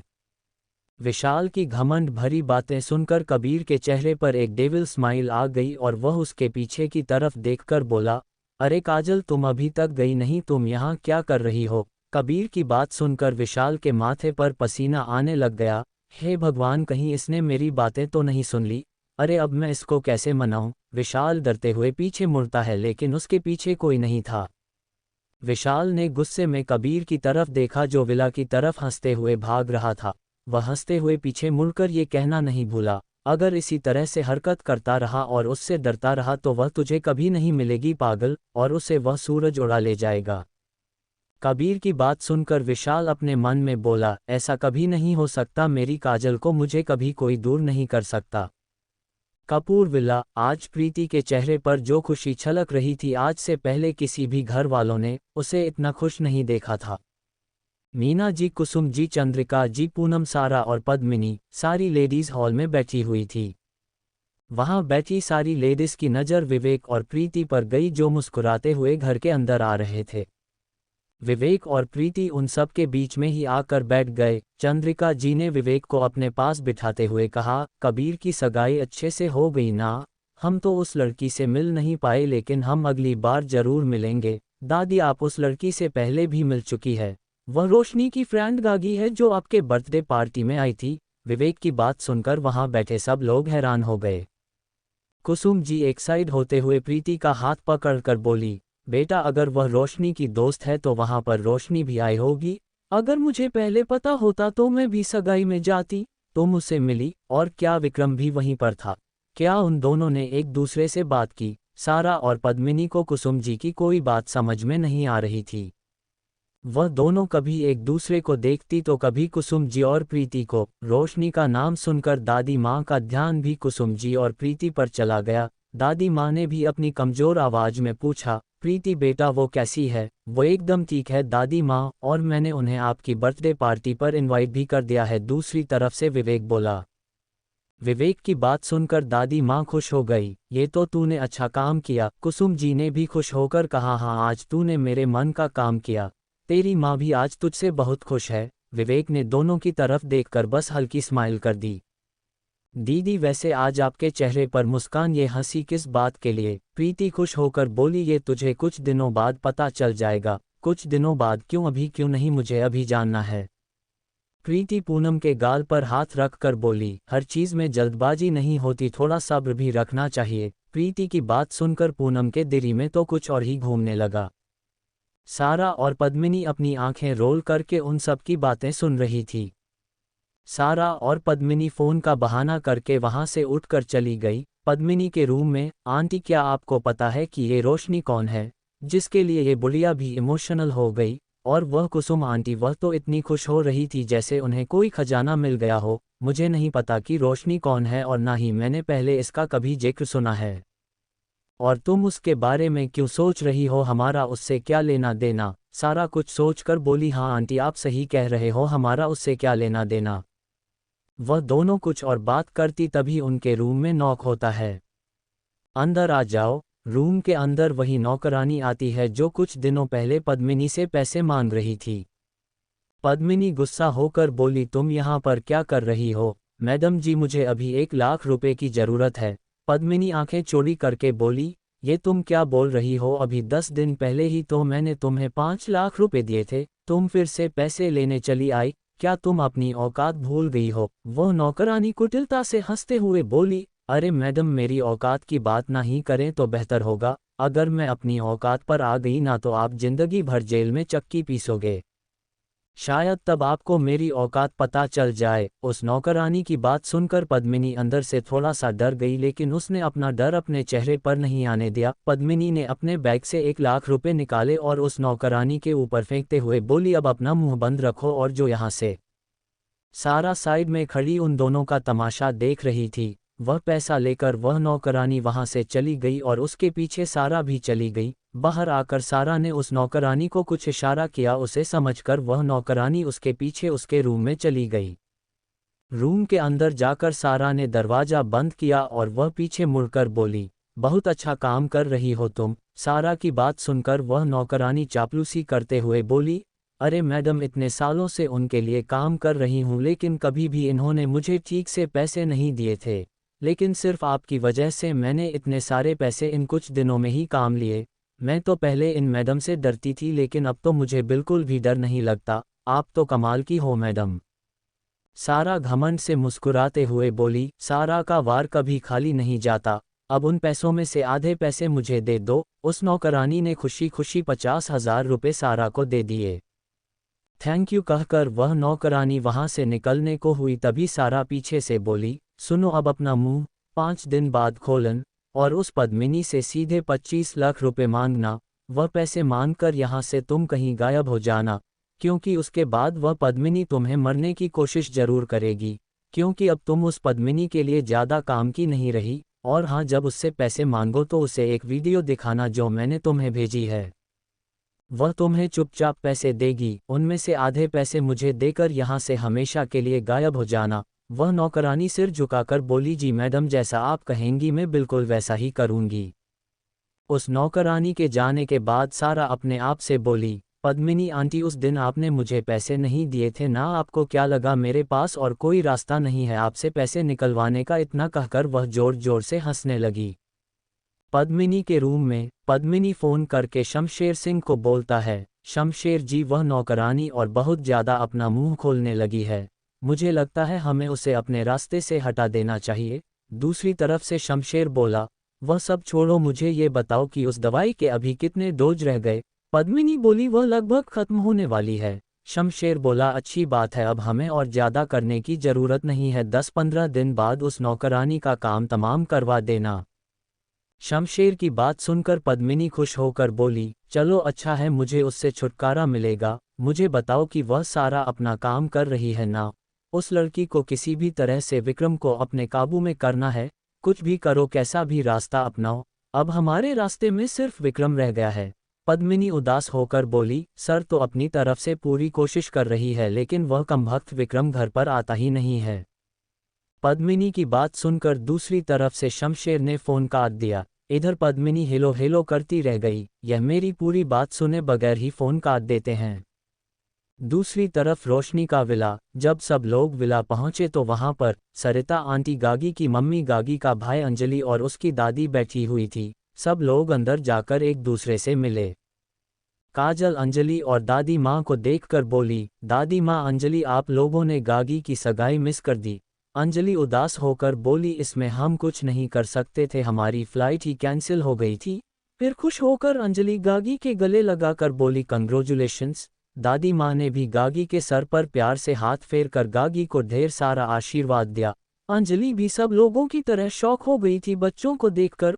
उसे तो यकीन ही नहीं हो रहा था कि इतने बड़े बड़े बच्चे उसकी दीदी के हैं, जो कि उम्र में उससे छोटा है। लेकिन थोड़ी देर उन बच्चों के साथ रहकर अंजलि सब कुछ भूल गई। विराज, रेहान, आरव, गागी का भाई अंजलि काजल ये लोग गार्डन एरिया में एक दूसरे के साथ खेलने चले गए। रोशनी ने दादी माँ से आशीर्वाद लिया। दादी माँ ने रोशनी को सदा सुहागन रहने का आशीर्वाद दिया। दादी माँ ने रोशनी को झुकने के लिए बोला और उसके कान में बोली, बेटा तुम्हारा पति बहुत ज्यादा हैंडसम है। दादी माँ की बात सुनकर रोशनी खिलखिलाकर हंसने लगी। सब लोग रोशनी की हंसी में इतनी खो गए कि 5 मिनट के लिए तो वह एक दूसरे को देखना ही भूल गए। थोड़ी देर बाद रोशनी और विक्रम फ्रेश होने के लिए अपने रूम में चले गए। धीरे धीरे इसी तरह से वक्त बीत गया। रात का डिनर करने के बाद रोशनी अपने स्टडी रूम में चली गई। उसने विक्रम को सोने के लिए बोल दिया था क्योंकि आज उससे थोड़ा लेट तक काम करना था। अपने स्टडी रूम में जाकर रोशनी ने जल्दी से वह फोल्डर खोला जो उसे एल्बर्ट ने कल शाम को भेजो था, जिसे वह सगाई की वजह से पढ़ नहीं पाई थी। एल्बर्ट इतना कैपेबल था कि उसने वह सारी इन्फॉर्मेशन उसे एक दिन में ही निकाल कर भेज दी थी। पद्मिनी की information. Chapter 120 reborn to live life 120। Roshni एक चेयर पर बैठकर पद्मिनी की पास्ट से लेकर अब तक की सारी इन्फॉर्मेशन पढ़ रही थी। पद्मिनी के पिता का नाम धनराज, जिन्हें रोशन लाल कपूर के पिता ने गोद लिया था। उन्होंने एक बार रोशन लाल कपूर के पिता की जान बचाई थी, इसीलिए रोशन लाल कपूर के पिता ने धनराज को गोद ले लिया। शुरुआत में तो धनराज ठीक था, लेकिन जैसे जैसे वक्त बीतता गया वैसे वैसे उसके अंदर लालच बढ़ता जा रहा था। उसे पूरा कपूर अंपायर चाहिए था और इसलिए उसने रोशन लाल को मारने की कई बार कोशिश की, जिसकी खबर रोशन लाल के पिता को लग गई। इसीलिए उन्होंने अपनी जायदाद से धनराज को बेदखल कर दिया। वह बहुत ही गलत संगति में पड़ गया था। उसने कई लड़कियों के साथ नाजायज संबंध थे। रोशन लाल के पिता ने जिस लड़की से उनकी शादी करवाई थी, जब उन्हें धनराज की अयाशियों बारे में पता चला तो वह उन्हें डिवोर्स देकर उनसे बहुत दूर चली गई। 1-2 साल के बाद कोई पद्मिनी को कपूर खानदान की गेट पर छोड़कर चला गया। जब रोशन लाल के पिता को पता चला कि ये धनराज की नाजायज बेटी है तो उनका बिल्कुल भी मन नहीं था उसे अपने पास रखने का, लेकिन रोशन लाल ने उनसे कहा कि इस बच्ची को वह धनराज के पास भेज दे। जब रोशन लाल जी पद्मिनी को धनराज जी के पास छोड़ने गए तो उन्हें पता चला कि धनराज की एक एक्सीडेंट में मौत हो गई। उन्हें उदास होकर घर आना पड़ा। उनकी गोद में पद्मिनी थी। जब रोशन लाल के पिता ने देखा कि रोशन लाल उस बच्ची को वापस घर ले आए हैं तो उन्होंने गुस्सा करते हुए कहा कि इस बच्ची को तुम वापस क्यों ले आए। तब रोशन लाल जी ने बताया कि धनराज की मौत हो गई है। धनराज की मौत का उस घर में किसी को बुरा नहीं लगा, क्योंकि धनराज ने कई बार रोशन लाल को मारने की कोशिश की थी, इसीलिए घर के सब लोग धनराज से नफरत करते थे। रोशन लाल के पिता ने सख्त आवाज में रोशन लाल से कहा, तुम इस बच्ची को अनाथ आश्रम में छोड़कर आओ। जब रोशन लाल जी उसे बच्ची को अनाथ में आश्रम छोड़ने जा रहे थे तो बीच में ही चंद्रिका जी ने उन्हें रोक दिया। चंद्रिका जी एक दयालु औरत थी और उनसे उस बच्ची को इस तरह देखा नहीं जा रहा था। उस समय सुभाष जी 3 साल के थे और अजय जी सिर्फ 1 महीने के। अपनी बीवी की बात मानकर रोशन जी ने पद्मिनी को चंद्रिका जी को सौंप दिया, लेकिन ये बात रोशन लाल के पिता को रास नहीं आ रही थी, क्योंकि वह समझ चुके थे कि ये लड़की भी भविष्य में जाकर कुछ ठीक नहीं निकलेगी। चंद्रिका जी ने पद्मिनी को एक मां की तरह पाला। 18 साल तक तो सब ठीक था, लेकिन अचानक ही पद्मिनी बिना किसी को कहे शादी करके घर आ गई और उनकी यह शादी घर में किसी को पसंद नहीं आई, क्योंकि कोई भी इंसान पद्मिनी के पति शमशेर सिंह को कुछ खास पसंद नहीं करते थे। शमशेर ने कपूर खानदान में घुसने की पूरी कोशिश की, लेकिन कुसुम जी ने कभी भी शमशेर की कोई भी चाल कामयाब नहीं होने दी थी। उन्हें शुरू से ही पद्मिनी और शमशेर बिल्कुल पसंद नहीं थे। कुसुम जी दिमाग की बहुत तेज थी, इसीलिए उन्होंने पद्मिनी और शमशेर की इंटेंशन भांप ली थी। और सुभाष जी हमेशा अपनी पत्नी का साथ देते थे, इसीलिए कभी भी पद्मिनी और शमशेर अपनी चालों में कामयाब नहीं हो पाए। कुसुम जी पद्मिनी का रिश्ता कपूर खानदान से पूरी तरह से तो खत्म नहीं करवा पाई थी, क्योंकि चंद्रिका जी पद्मिनी को अपनी बेटी की तरह मानती थी। उनकी कोई बेटी नहीं थी, पद्मिनी में ही उन्होंने अपनी बेटी देखी, जिसका गलत फायदा हमेशा पद्मिनी उठाया करती थी। धीरे धीरे इसी तरह वक्त बिता गया। पद्मिनी के दिल में सबके लिए नफरत भरने लगी थी और उसके साथ उसके पति शमशेर भी थे। शमशेर ने पद्मिनी से शादी सिर्फ और सिर्फ कपूर खानदान की वजह से की थी। पद्मी से प्यार नहीं करता था, बल्कि उसका तो एक अलग ही परिवार था जिसके बारे में आज तक पद्मिनी को नहीं पता। उसे हमेशा यही लगता था कि उसका पति उससे बहुत प्यार करता है, उसके बच्चे ना होने के बावजूद भी उसने उसे नहीं छोड़ा। लेकिन पद्मिनी मां न बनने की वजह से हमेशा दुखी रहती थी, और इसी दुख का जहर उसने शमशेर के सामने खोल दिया कि वह कपूर खानदान अगला बारिश पैदा ही ना हो। जब ये बात शमशेर के कानों में पड़ी तो उसके दिमाग में एक शैतानी आइडिया आया। उसने तुरंत पद्मिनी से कहकर कपूर खानदान में उस नौकरानी को भेज दिया। 1-2 साल कपूर खानदान में रहकर उस नौकरानी ने सबका विश्वास जीत लिया। उसके कुछ समय बाद विवेक और विवान की शादी हो गई।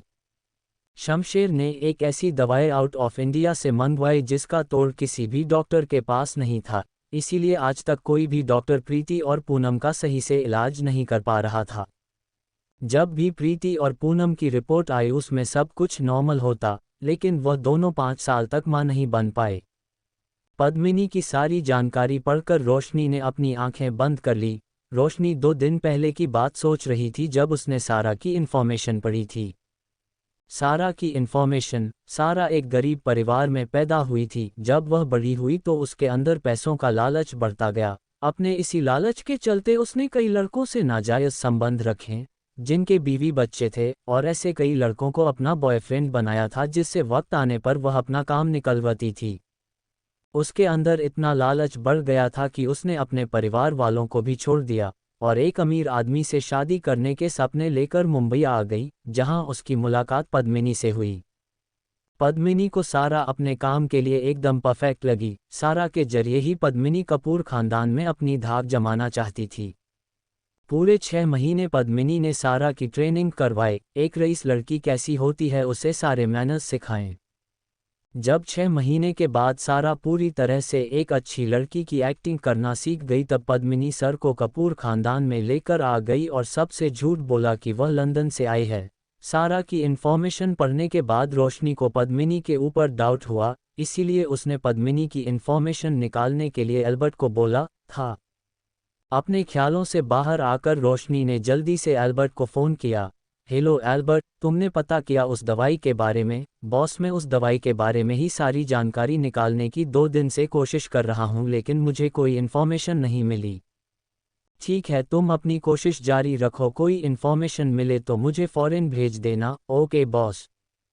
फ़ोन रखने के बाद रोशनी अपने आप से ही बोली, इस इन्फॉर्मेशन को पढ़ने के बाद जितना मैंने समझा है, अगर वो सच हुआ तो ये बहुत बुरी बात है। रोशनी अभी अपनी सोच में ही गुम थी कि तभी उसकी स्टडी रूम का दरवाज़ा खुला और विक्रम अपने हाथ में एक दूध का गिलास लेकर आया। रोशनी विक्रम को देखकर बोली, हनी आप अभी तक सोए नहीं? विक्रम रोशनी के स्टडी रूम के सोफे पर बैठकर रोशनी को अपनी गोद में बिठाकर बोला, तुम इस हालत में इधर से उधर चक्कर क्यों काट रही हो, और तुमने ये सोच भी कैसे लिया कि मैं इतनी जल्दी सो जाऊंगा, और वह भी तुम्हारे बगैर?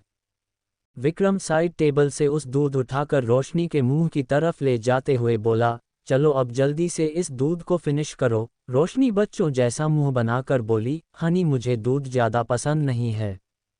विक्रम अपनी एक आईब्रो ऊपर उठाते हुए बोला, बेबी गर्ल तुमसे अच्छे तो हमारे बच्चे हैं, आराम से दूध पी लेते हैं। रोशनी विक्रम की बात सुनकर हंसते हुए बोली, ये बात तो आपने बिल्कुल सही बोली हनी, उन्होंने मुझे कभी दूध पीने के लिए परेशान नहीं किया, और मुझे बच्चों की यही बात बहुत अच्छी लगती है कि वह बिना किसी नानकुर के नखरे दिखाए दूध पी लेते हैं। विक्रम डेविल स्माइल करके बोला, इसीलिए अब तुम भी एक अच्छी बच्ची बनो और अपने हनी को बिल्कुल परेशान मत करो और इस दूध को पायो। रोशनी मुंह टेढ़ा करके बोली, हनी आपने मुझे अपनी बातों में फंसाया है ना? विक्रम हंसकर बोला, अब मैं क्या कर सकता हूँ, मेरी लिटिल वाइफ इतनी बेवकूफ़ जो है जो मेरी बातों में फंस गई। उसके बाद विक्रम सीरियस होकर बोला, बेबी गर्ल चुपचाप से इस मिल्क को फिनिश करो, वरना। विक्रम की वरना सुनकर रोशनी विक्रम की तरफ देखकर बोली, वरना क्या? क्या कर लोगे आप? विक्रम एक डेविल स्माइल करके रोशनी से बोला, वरना मैं अपना दूध पीऊंगा। कुछ देर तक तो रोशनी को विक्रम की बात समझ ही नहीं आई, लेकिन जब उसे विक्रम की बात समझ आई तो उसके सीने पर मरते हुए बोली, हनी आप इस तरह की गंदी बात कैसे कर सकते हो? रोशनी का रिएक्शन देखकर विक्रम अंदर ही अंदर काफ़ी खुश हुआ। फिर वह मासूम चेहरा बनाकर बोला, बेबी गर्ल इसमें गंदी बात कहाँ से है? मैं बस अपना दूध पीने की ही बात तो कर रहा था। इतना कहकर उसने उस टेबल से दूसरा दूध का गिलास लेकर रोशनी को दिखाया। उस दूध के गिलास को देखकर रोशनी को बहुत ज़्यादा शर्मिंदगी हुई। विक्रम रोशनी को छेड़ते हुए बोला, बेबी गर्ल, क्या तुम्हारे दिमाग में कोई और थॉट्स चल रहे थे? Like something. रोशनी शर्मिंदगी से जल्दी जल्दी अपनी गर्दन हिलाकर बोली, नथिंग नथिंग। रोशनी अपने मन में बोली, रोशनी तू अपने हनी के सामने नहीं जीत सकती, इसलिए चुपचाप से दूध पी ले वरना तू और भी ज़्यादा शर्मिंदा हो जाएगी। इतना सोचते ही उसने दूध का सारा गिलास एक झटके में ही खत्म कर दिया।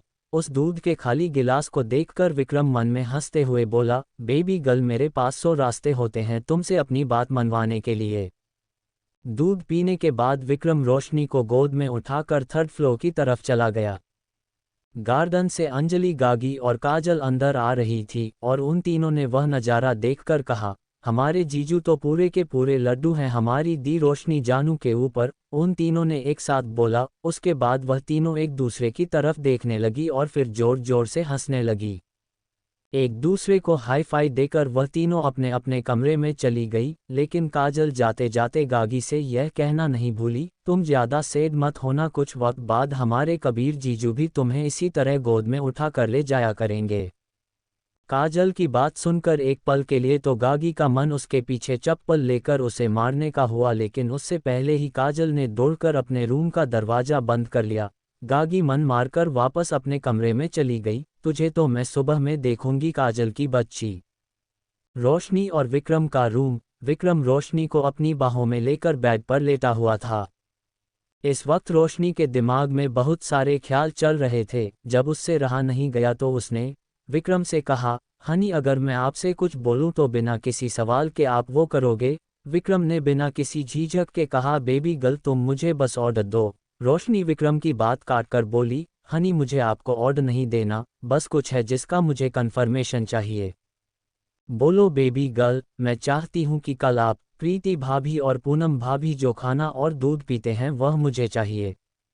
विक्रम रोशनी की बात सुनकर एक पल को तो चौंक गया था, लेकिन फिर उसने ज़्यादा रिएक्ट नहीं किया। विक्रम रोशनी के बालों को सहलाते हुए बोला, तुम्हें कल शाम को खाना और दूध मिल जाएगा। रोशनी को अच्छा लगा कि विक्रम ने उससे कोई सवाल नहीं किया। रोशनी ने सोने से पहले रिवॉर्ड के तौर पर विक्रम को एक लाइट किस किया, जिससे विक्रम एक सुकून की नींद सो गया रोशनी को अपनी बाहों में भरकर। Thanks for watching and subscribe for listening next chapters of Reborn to Live Life.